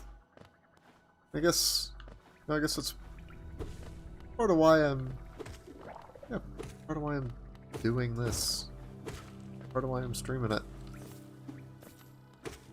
Because I've had this YouTube channel for a long time, and have only really done anything on it sporadically. With, like, I've had bursts of activity where I do things regularly. But this, like, I intend to keep this, like, I'm going to keep this, like, I don't even want to say I intend to, because that opens the door for me to say, for me to, get out of doing it. So I'm going to say that I am going to,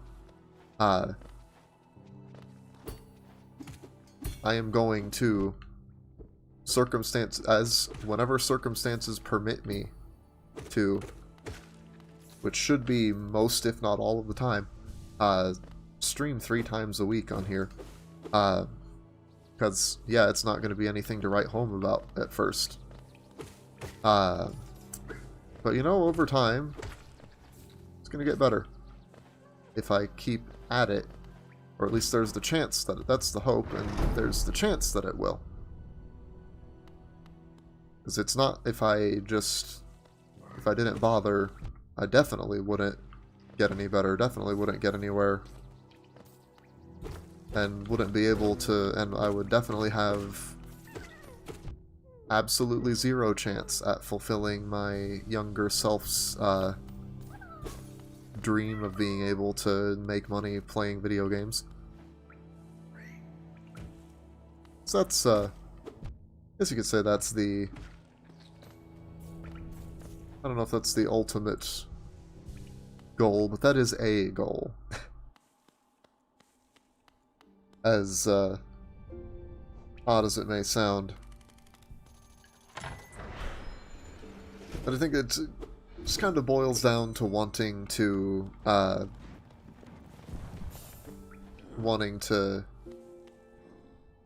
make money with something, wanting to make money with doing something you love. Because that would be, I think I've mentioned it probably in the last stream, that it's not like a 100% necessary thing for me to keep doing this. Like, I can see myself keeping this up for a good long while without seeing a cent from it. Just because it is enjoyable. And I'm, just that it'd be nice to be able to get something out of it. Get something more tangible out of it, rather. Because I do get something out of it. If I may meme a little bit, it does give me something of a sense of pride and accomplishment that I'm actually doing it. And I've kind of strayed away from what I was originally intending to say, I think. That I'm gonna keep up this 3 streams a week minimum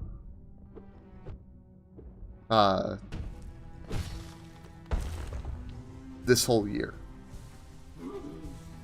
Like, I'm not giving myself any room to weasel out of that by saying I'd like to or anything like that.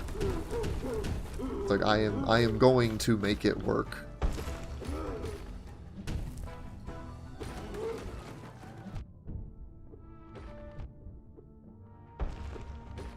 And of course, I'm gonna give it at least another week or 2 after this see how I feel after 3 a week, to see to get kind of a feel for how I might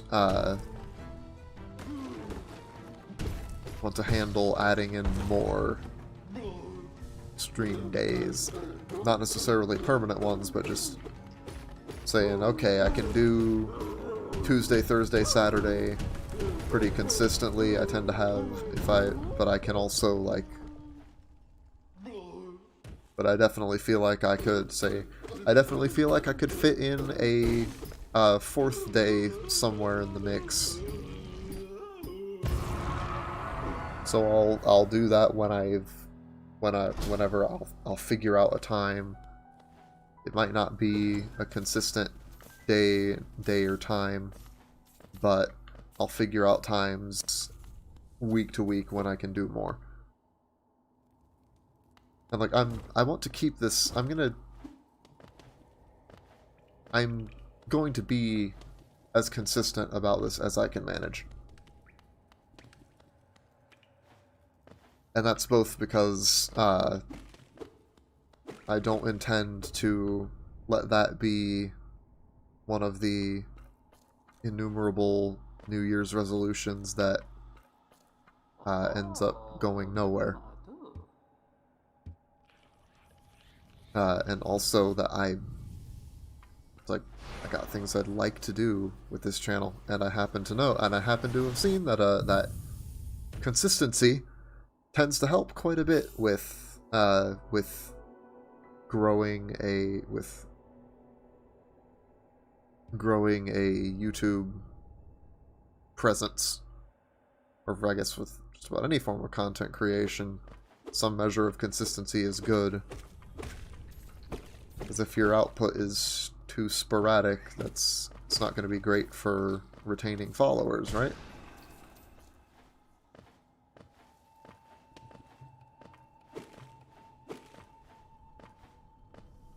So it helps. It's going to be good both for.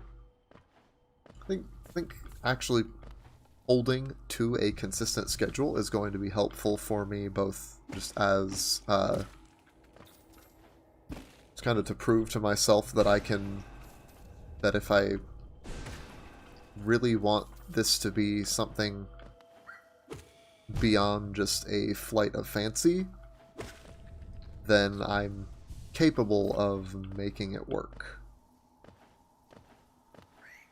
And that while I'm at it, it's also just going to be smart as a, I guess it would be smart as a business decision.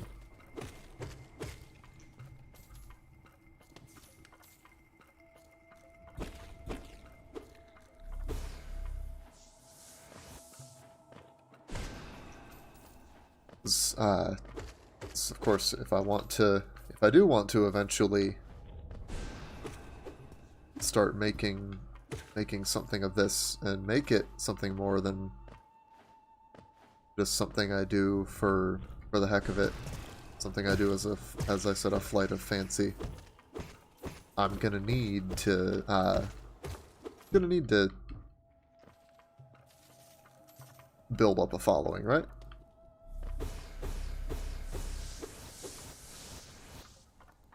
Of course, only time will tell how exactly that's going to go for me, but got to start somewhere. Of course, now that I've started, I need to keep going.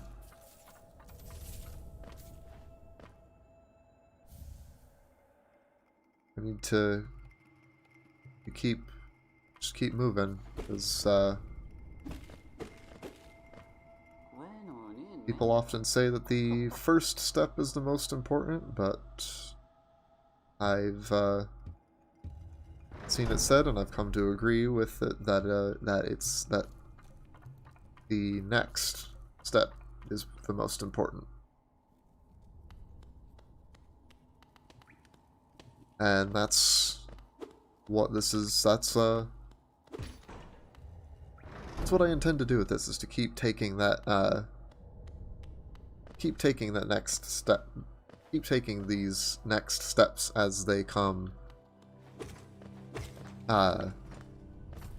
and just kind of, and partially to see, partially to go to whatever destination I end up determining for myself, and partially just to see where I end up, where that path I end up walking takes me.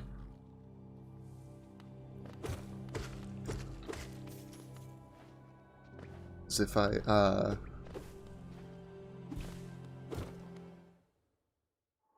need to, and I think this, trying to do this consistently for a while is going to be helpful in another way, because it'll help show me whether I can, if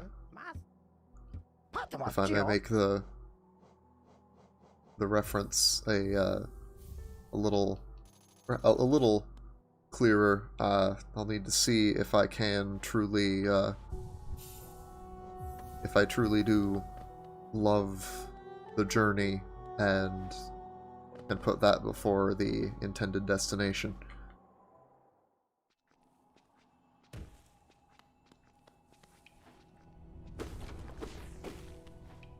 At least in my mind, if I can keep this up, maintain consistency, especially through times when I have a, frankly, a non-existent following before I've really cultivated any sort of audience, because I feel like it would be much easier to keep motivated if I already had a bunch of fans, if I had consistent viewers that would be at every stream, stuff like that.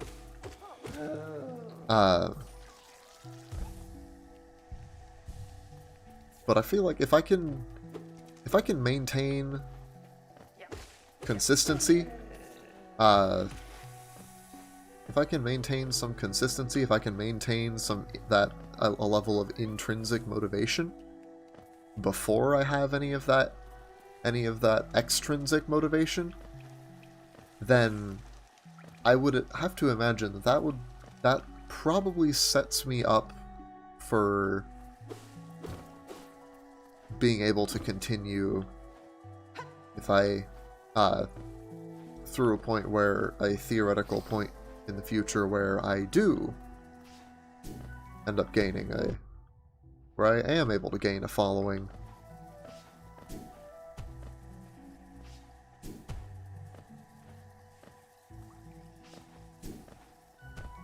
Alright, sorry, gotta focus for a minute, because this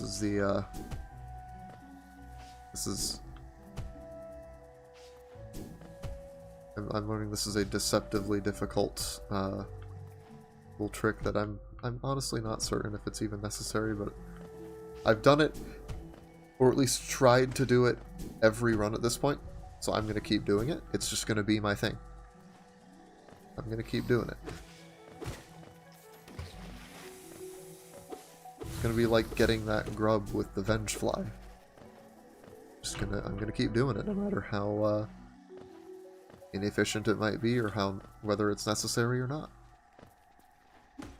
But I'm pretty sure in this case it does actually help you get to Hornet faster. Let's see us skip a bunch of green path stuff.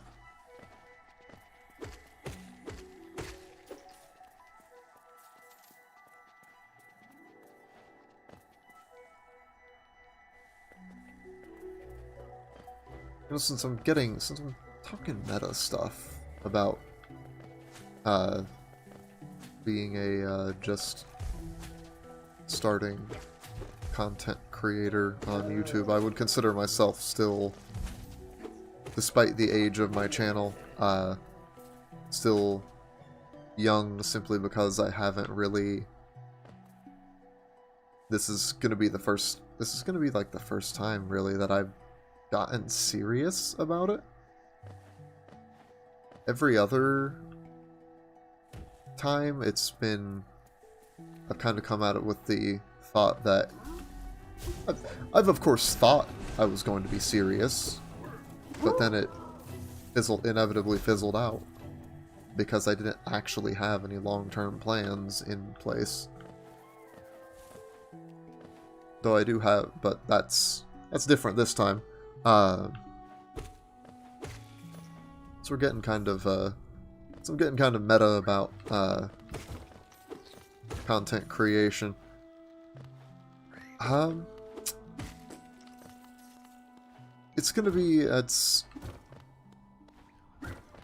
do hope that there'll be at least some interest in the hypothetical future where I do get an audience to come back to some of these early things and see early things that I'm doing and see where I was before I hit my stride, because I feel like it's safe to say that I have definitely not hit my stride yet. I don't know exactly how I'm going to do things. I've got some ideas, but I have precious little definitive answers for what exactly I'm doing. So I'm starting to wonder, though I have to wonder, is there a, what kind of market is there for this philosophizing over about all sorts of stuff while playing games in the background? So I'm sure I feel like there's got to be someone out there with that would find some interest in my unhinged ramblings.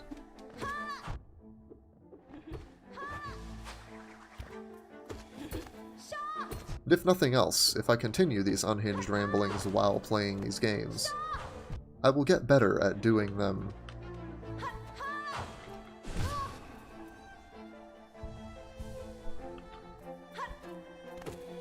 And if I can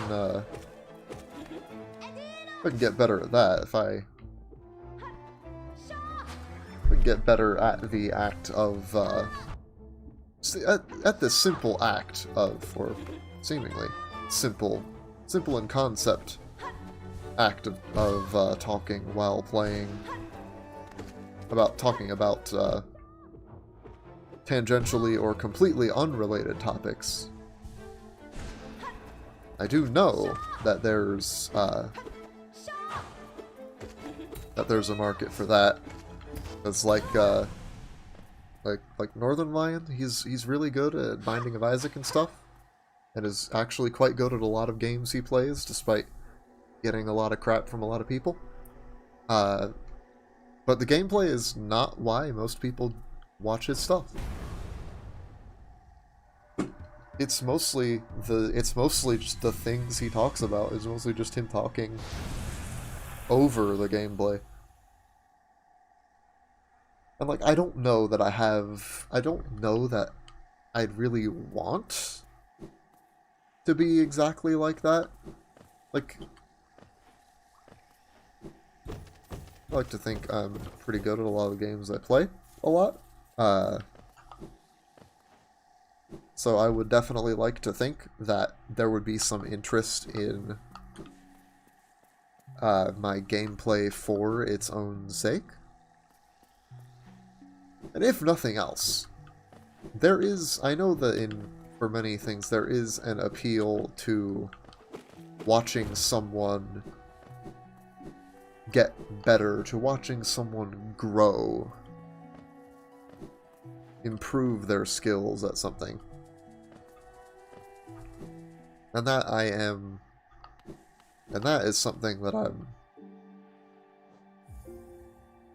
very much willing to do. I'm always looking for, pretty much always looking for things I can learn, ways I can improve. I'm gonna unlock the Dirtmouth station right now, so I don't forget it.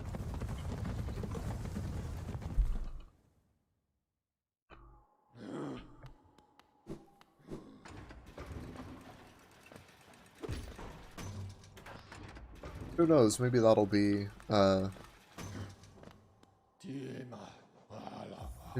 something that helps me get this growth that I'm hoping to see at some point. Because I've seen it, how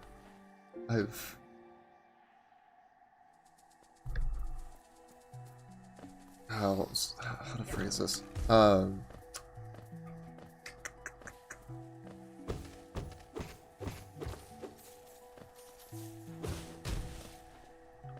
mean, I know that I personally have greatly enjoyed watching various creators improve their craft over time.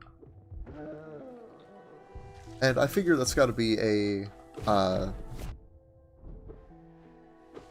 like a big, if not dominant part of that is gonna be due to just liking the person. But there's also I feel like there's also some intrinsic appeal in seeing someone come up from little or nothing.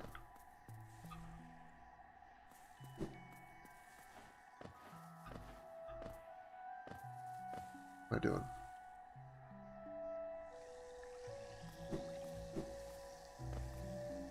I don't think I can get there. Am I going the right way? I think so. Yeah. So. Oh, whoops.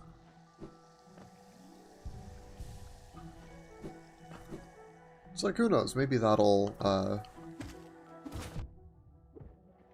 help. But I know personality, like I said, that's just liking the person is a huge part as well. And I honestly, I don't know how many, I don't know how big of an audience I would garner on that alone. I have pretty much no frame of reference for how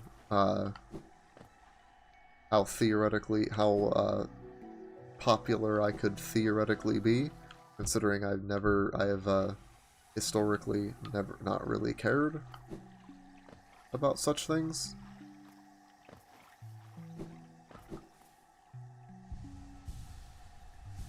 I guess that's something I'm going to find out at some point.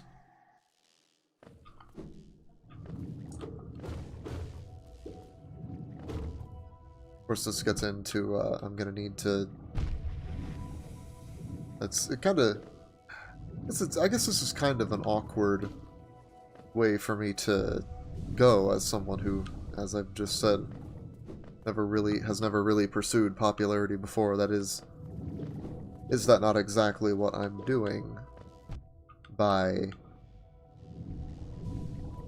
intending to grow a YouTube channel and internet presence in general, since I have, despite my great disdain for it, I do recognize that social media presence is quite important. And you know, may not care for it much, but might as well make use of the tools that I've got access to, right?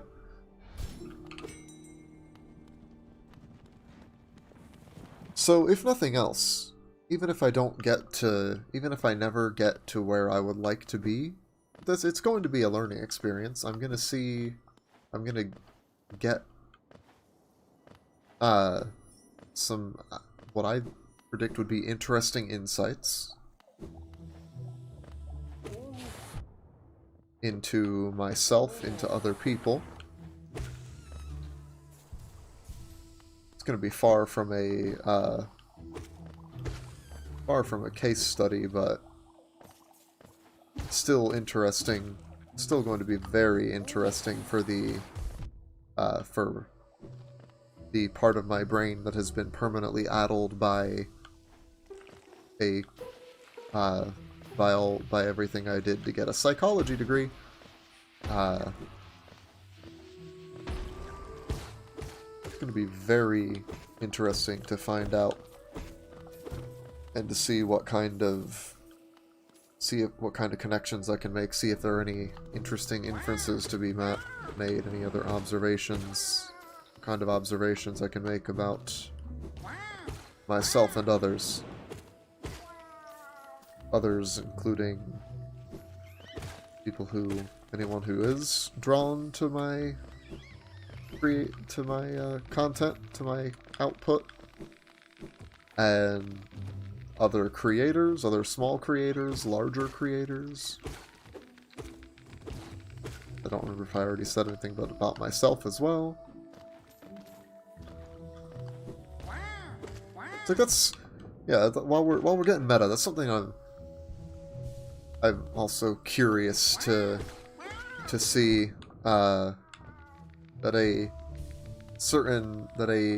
more calculating part of my mind wants to treat this as almost an experiment of sorts, to see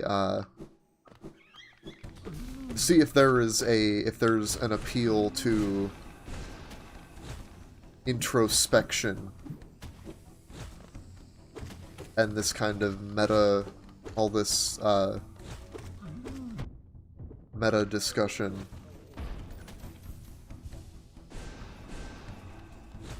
Oh, yeah, Vengeful Spirit doesn't just keep going forever. Whoops. Take that charm notch. Thank you. I think we're making better time than the previous attempt. Might cut this one a bit shorter than last stream. Because though I am off work tomorrow, I could go later. I'm also, I also have been up.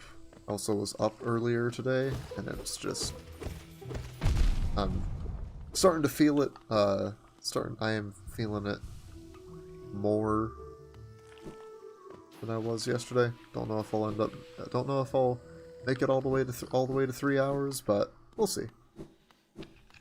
I have no hard cutoff point in mind yet.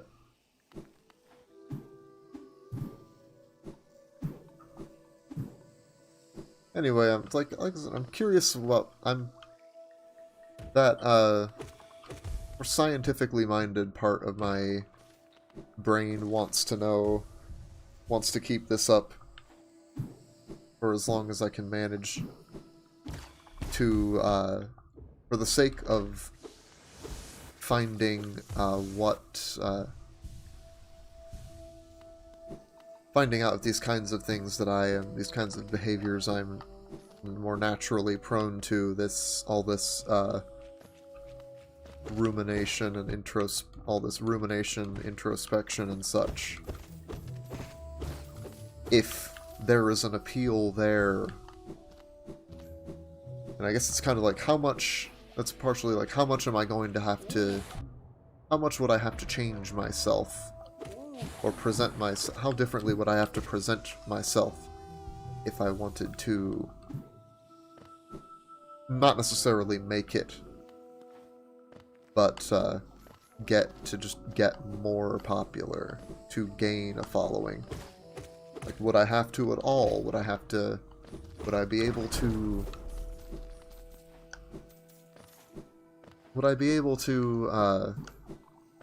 garner an audience with minimal change? Would I have to practically invent a whole new persona?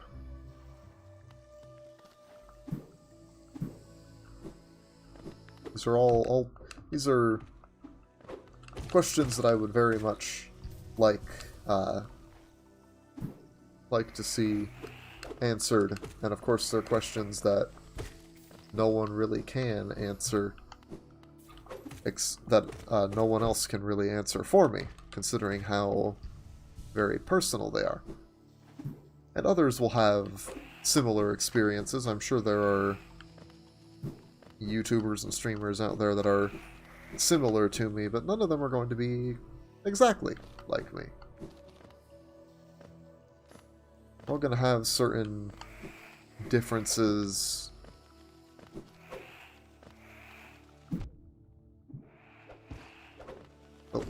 Oh gosh. Try not to get killed by mantises here. Gotcha. Okay. Heal up. Okay. Look, I could definitely see and couldn't really blame most people for, not really wanting these, at risk of sounding somewhat conceited here, the, deep stuff. But I'd imagine that there's probably something of an audience out there for it.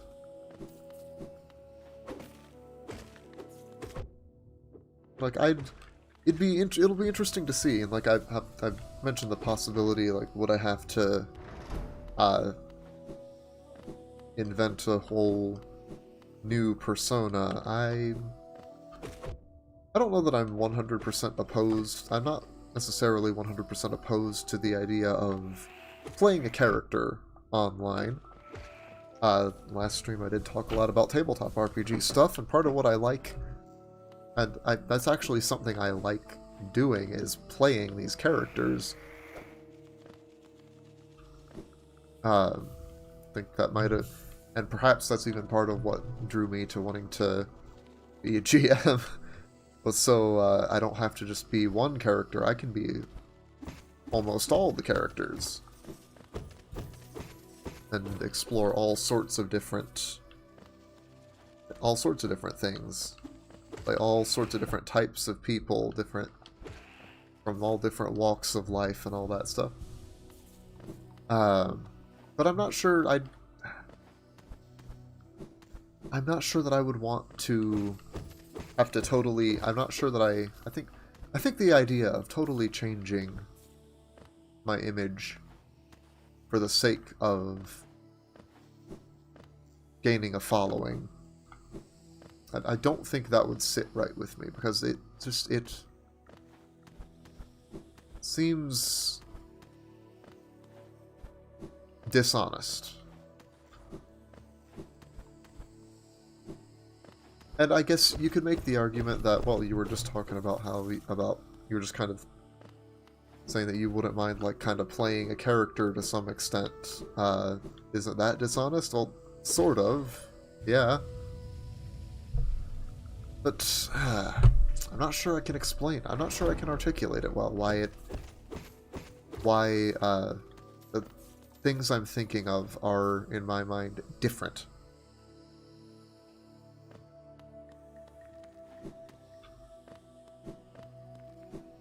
I think maybe it's that the idea of playing a character, it's like that it's a kind of like I can let the mask slip sometimes. I don't have to, and I'm not trying. I can, and that might be it. It is a mask. It's not exactly me. It may be part of me. It may be a reflection of me, a part of me, but it isn't the entirety of who I am, and that's, in my mind, different from totally changing myself, from trying to change myself, rather, because I'm fully aware that the mask is not me and I am not the mask, however similar we may be, and that ultimately I am the same person. I'm the same person beneath that mask. It's like I am who I am, no matter what, as opposed to trying to become someone different to appeal to more people.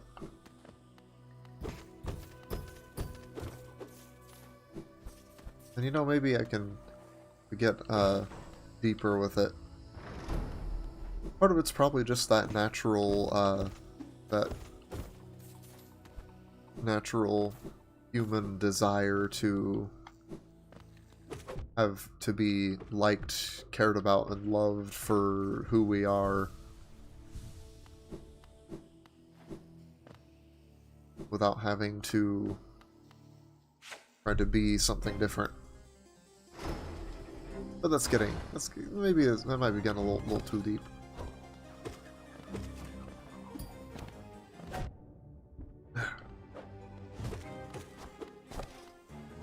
It'd be, and that was getting me just thinking again. Something I've thought about before for... I don't know, talk about this particular reasons I've thought about this quite yet. Maybe someday. But it might be it would be interesting to, like, play a character, to some extent play a character online while creating something. Producing content of some sort.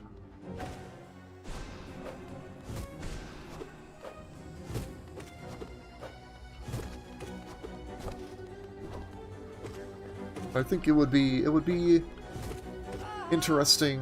Part of it would just be an interesting sort of creative exercise of just seeing how, just making sure I can, it's like making sure I can stay in character as much as possible, keep everything straight, because I would not want to just go with something easy. I'd almost want to, I feel like I'd almost want to tell a story, or have some level of underlying logic.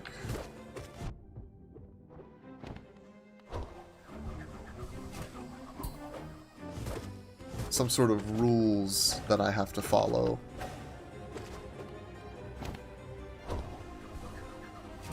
Some reason I can't just make an excuse for breaking character.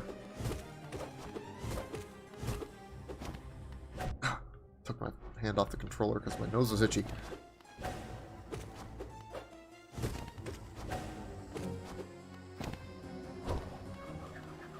Yeah, I feel like, kind of feel like I'm probably getting less comprehensible as I continue down this trail. But screw it. Might as well keep going. At the moment, according to YouTube, it's not like anyone's actually watching at this exact moment anyway. Not live at any rate. Anyone who comes in and watches the VOD, I appreciate you. I sincerely do. But no one is here right now, so I'm effectively shouting into the void. And the void is, regardless of if it wants to hear me or not, it is a captive audience. The void, thankfully, cannot click away while I continue talking about this, about what things I'd like to do on the internet.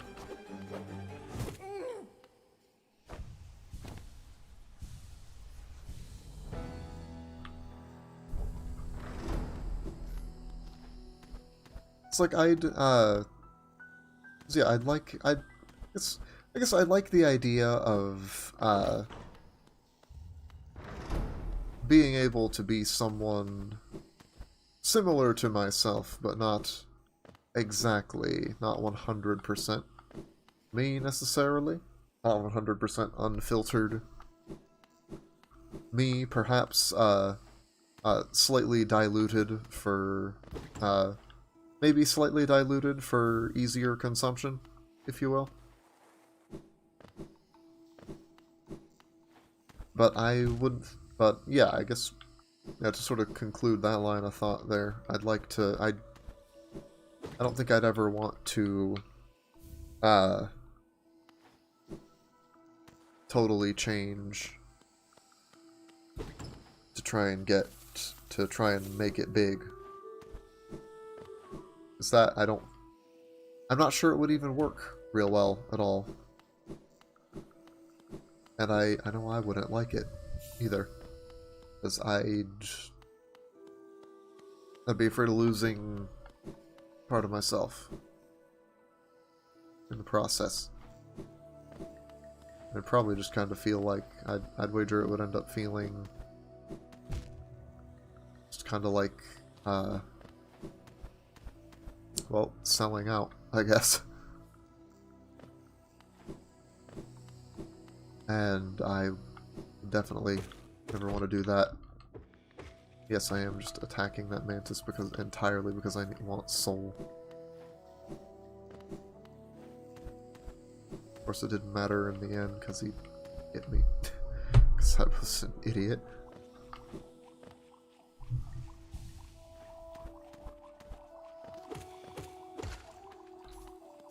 Okay.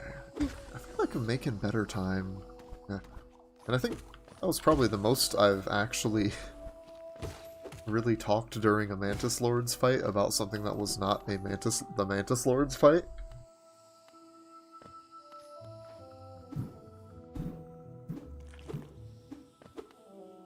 Oh, hold on a sec.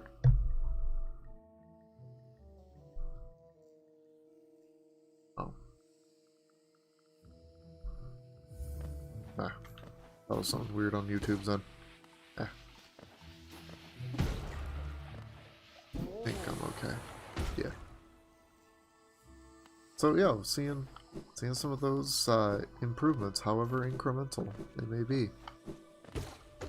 I'll take incremental improvement over stagnation and keep taking those next steps.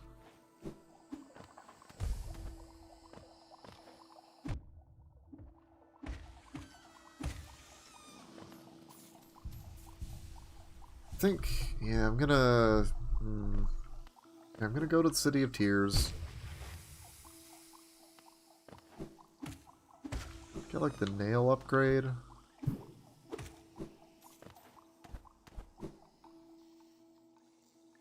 And then, yeah, I might just call it for the night because I am feeling tired here.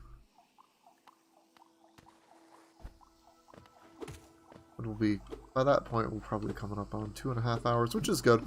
Because I don't know that I've mentioned this before, but I do, my goal, another part of my goal with streaming throughout this year is 3 times a week for at least an hour at a time.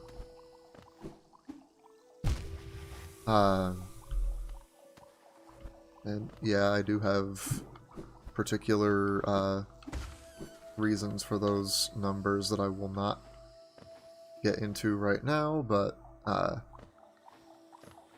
depending on what kind of people happen to find this and what circles you run in, there's a good chance you will be able to very easily figure out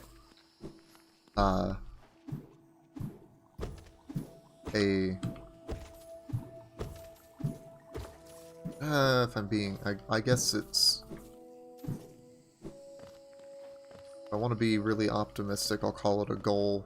More accurately, it would probably be called more reasonably, probably just call it a dream. You could probably figure out what that is. If you, if people in a particular community happen to find their way here and hear what I've just said, they probably will pretty easily be able to figure out why I've set those particular benchmarks for myself.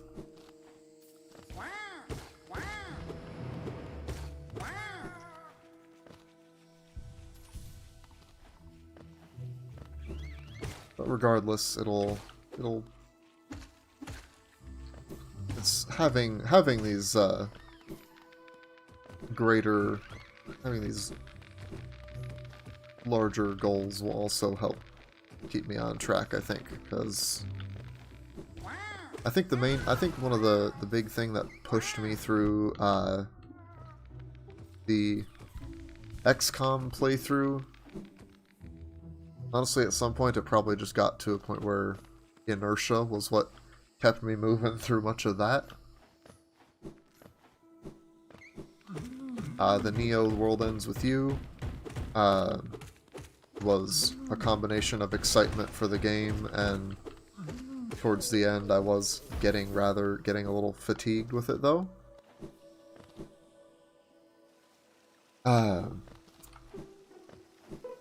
But now I've got other things to motivate me too. Got other things to keep me going than just wanting to continue, just wanting to finish out a series on a particular game. Because that is something, that is a goal, but I feel like it's kind of a weak one, honestly. Feels more like it's just finishing something, because it's just finishing something that's already been started simply to finish it, rather than having anything more in mind for after. It's like I did that XCOM playthrough because I wanted to play through XCOM. I mainly did the Neo World Ends With You playthrough because I loved the first game and really wanted to play through this long-awaited sequel. And I'll admit, there was a part of me that hoped a little bit that, you know, I might, since I started on launch day, I thought maybe this will get me some numbers. Who knows? And I think some of those streams, VODs, are the most viewed on my channel. That's not saying a whole heck of a lot, but it's the case. I don't know, perhaps I was thinking that I could get serious if it happened to work out for me. But, you know, I've grown tired of, I think I've just grown tired of hoping things will work out, and I've decided I want to take matters into my own hands and start taking steps to make them work out for me.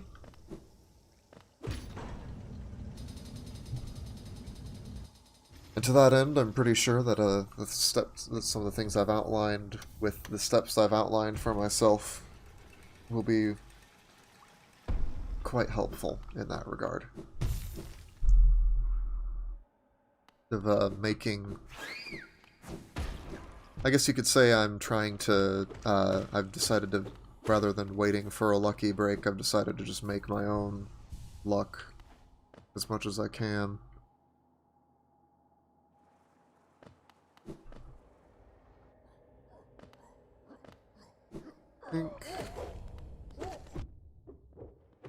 I think we'll do, we'll grab the nail upgrade, and I think maybe get the city storeroom stag station unlocked, so we can easily hit Dirtmouth again and get the key, and also to come back here whenever we do end up getting like the pale ore for the second nail upgrade.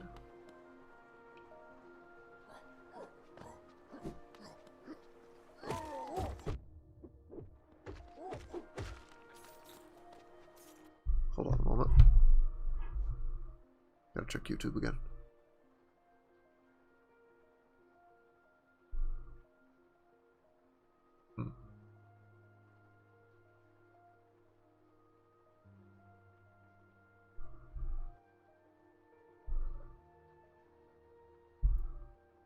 That's... Ah, okay. Stream health... YouTube's stream health thing is saying that there's been issues over the past... Been issues sporadically the past few minutes. Though I'm not noticing anything unusual.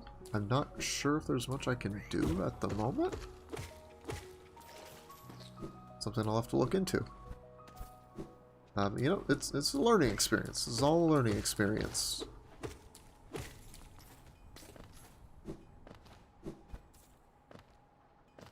So I've already I'll see what I can figure out after I finish up here. See what I can make better for the next stream.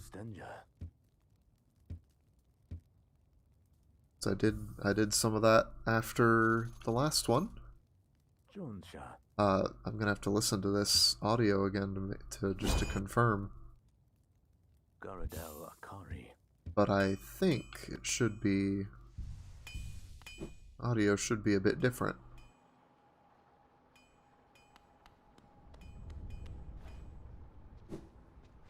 If there's anything I can do to make sure the stream's consistent, anything I can do to better ensure consistency, I'll certainly take it. Why are we going this way? I don't need to go this way at the moment. I want to get up to... I need to go to the city storerooms.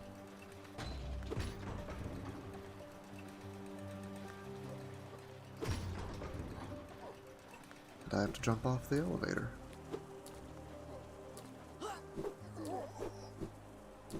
Not gonna bother with you.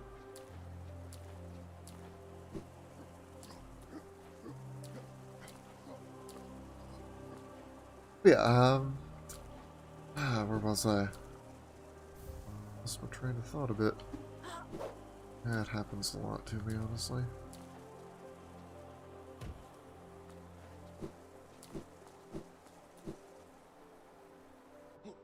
I think I'm on the right track here. About to unlock Lem.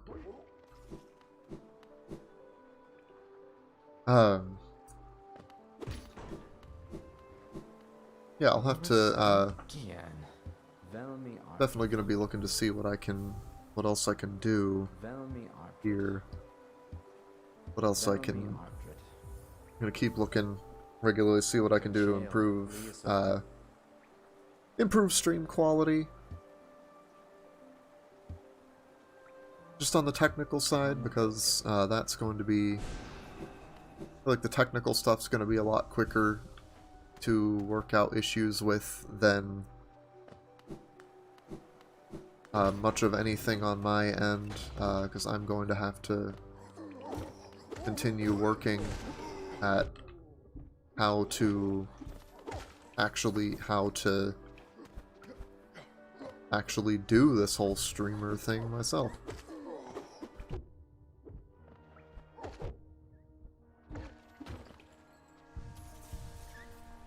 Is that, I may not know a whole heck of a lot right now, but I think I'd know enough to say that it can be rather difficult to determine what exactly I could do to... what exactly I'm going to need to do to improve. Well, it may not be difficult to determine what I need to do to improve. It may just be... it's going to be more difficult. Often, it'll probably be more difficult to actually act on it, though.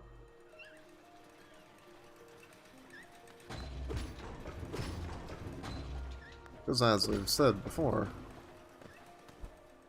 as I said previously, it's only so much I'm gonna be able and willing to change, or as I've at least alluded to previously.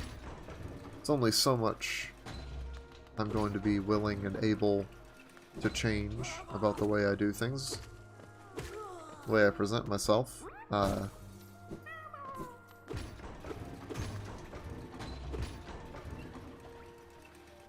But, you know, I'm not just going to, regardless of what I find, regardless of what I hear, I'm not about to just decide that it's not, that this isn't for me and give it up. Not that easily, at any rate.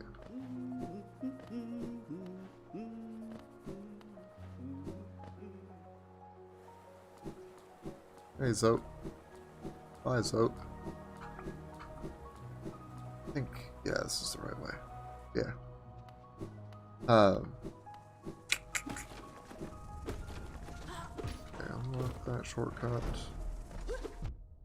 Big city storerooms.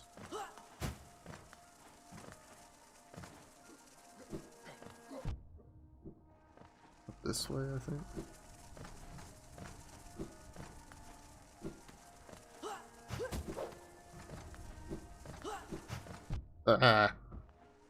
Oh, this is not good. I should probably have actually fought some of these guys. Yeah, we're in the right spot. Okay.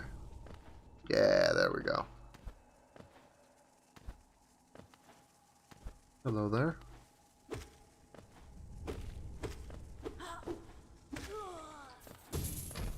Let's just snap that chain. There you go. Heal up.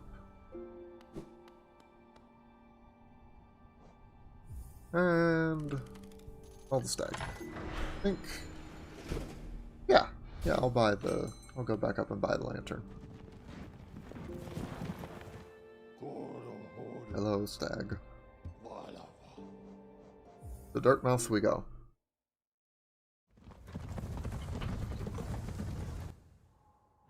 Yeah, this is gonna be, I think this year is going to be interesting.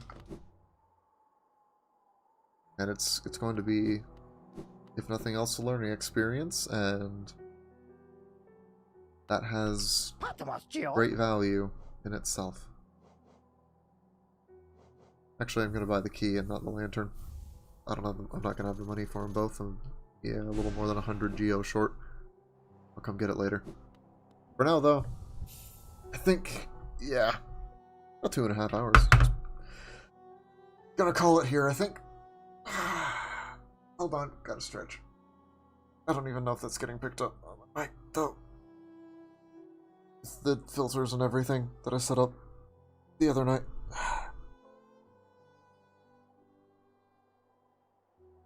Well, on attempt number 5 now. I think we're making better time so far. Under the City of Tears, gonna be doing Soul Sanctum. Yeah, just kind of like how we did through attempt 4, going through Soul Sanctum. Now we've got the key, so we don't have to come back up to get it. Hitting the Royal Waterways, Dung Defender. Maybe I'll actually remember how to get to Isma's Tier before we go to the Ancient Basin. Then we'll actually beat Broken Vessel. And then after that, oh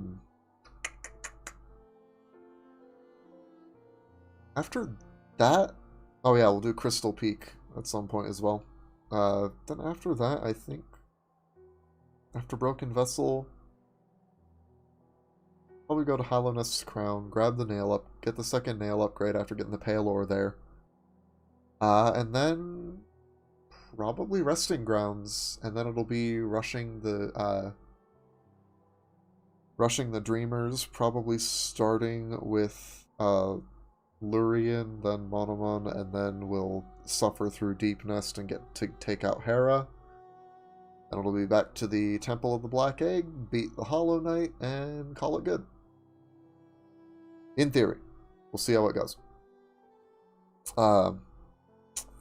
I don't think to avoid getting burned out on this, I don't think I'm going to be playing Hollow Knight on Saturday's stream. I think that I might be, might use that to be my first, stream where I start working through my Steam backlog. I have yet to decide what game that will be for, but I will decide that probably tomorrow. Maybe tonight, but definitely before Saturday. So I think that'll be an interesting time, because it'll be playing a game that I have little to no experience with for an hour or two, seeing if I think it's worth continuing. And if it is, heck, maybe it'll even end up on the channel more. We'll have to see how things go from there. Thank you to those of you who tuned in live, however briefly. Anyone watching to this point, I'd encourage you, leave a like if you like this, dislike it if you disliked it, I guess. Engagement is engagement, I'll take it. Hit subscribe if you have some interest in seeing a young up-and-comer starting from little. Who knows? I could be the next big breakout star, and you want to get in on the ground floor of that, right? And leave comments if you thought, if you got anything to comment on, whether it's about my gameplay, about anything I talked about today, whatever. I would be genuinely interested to see what people have to say. Next stream's gonna be Saturday. I'm still figuring out if I want to do like particular exact like time slots. It's also kind of gonna depend on my work schedule, but I'm almost certainly going to be evenings. I'm thinking it's probably going to be I'm probably going to try to start around 7. Most of the time go for, depending on if I'm working the next day or not, or what time I'm working the next day, 2 to 3 hours maybe, but at least that 1 hour. Always going to get to at least that hour mark. I'll probably have a more specific schedule nailed down. I'd say give it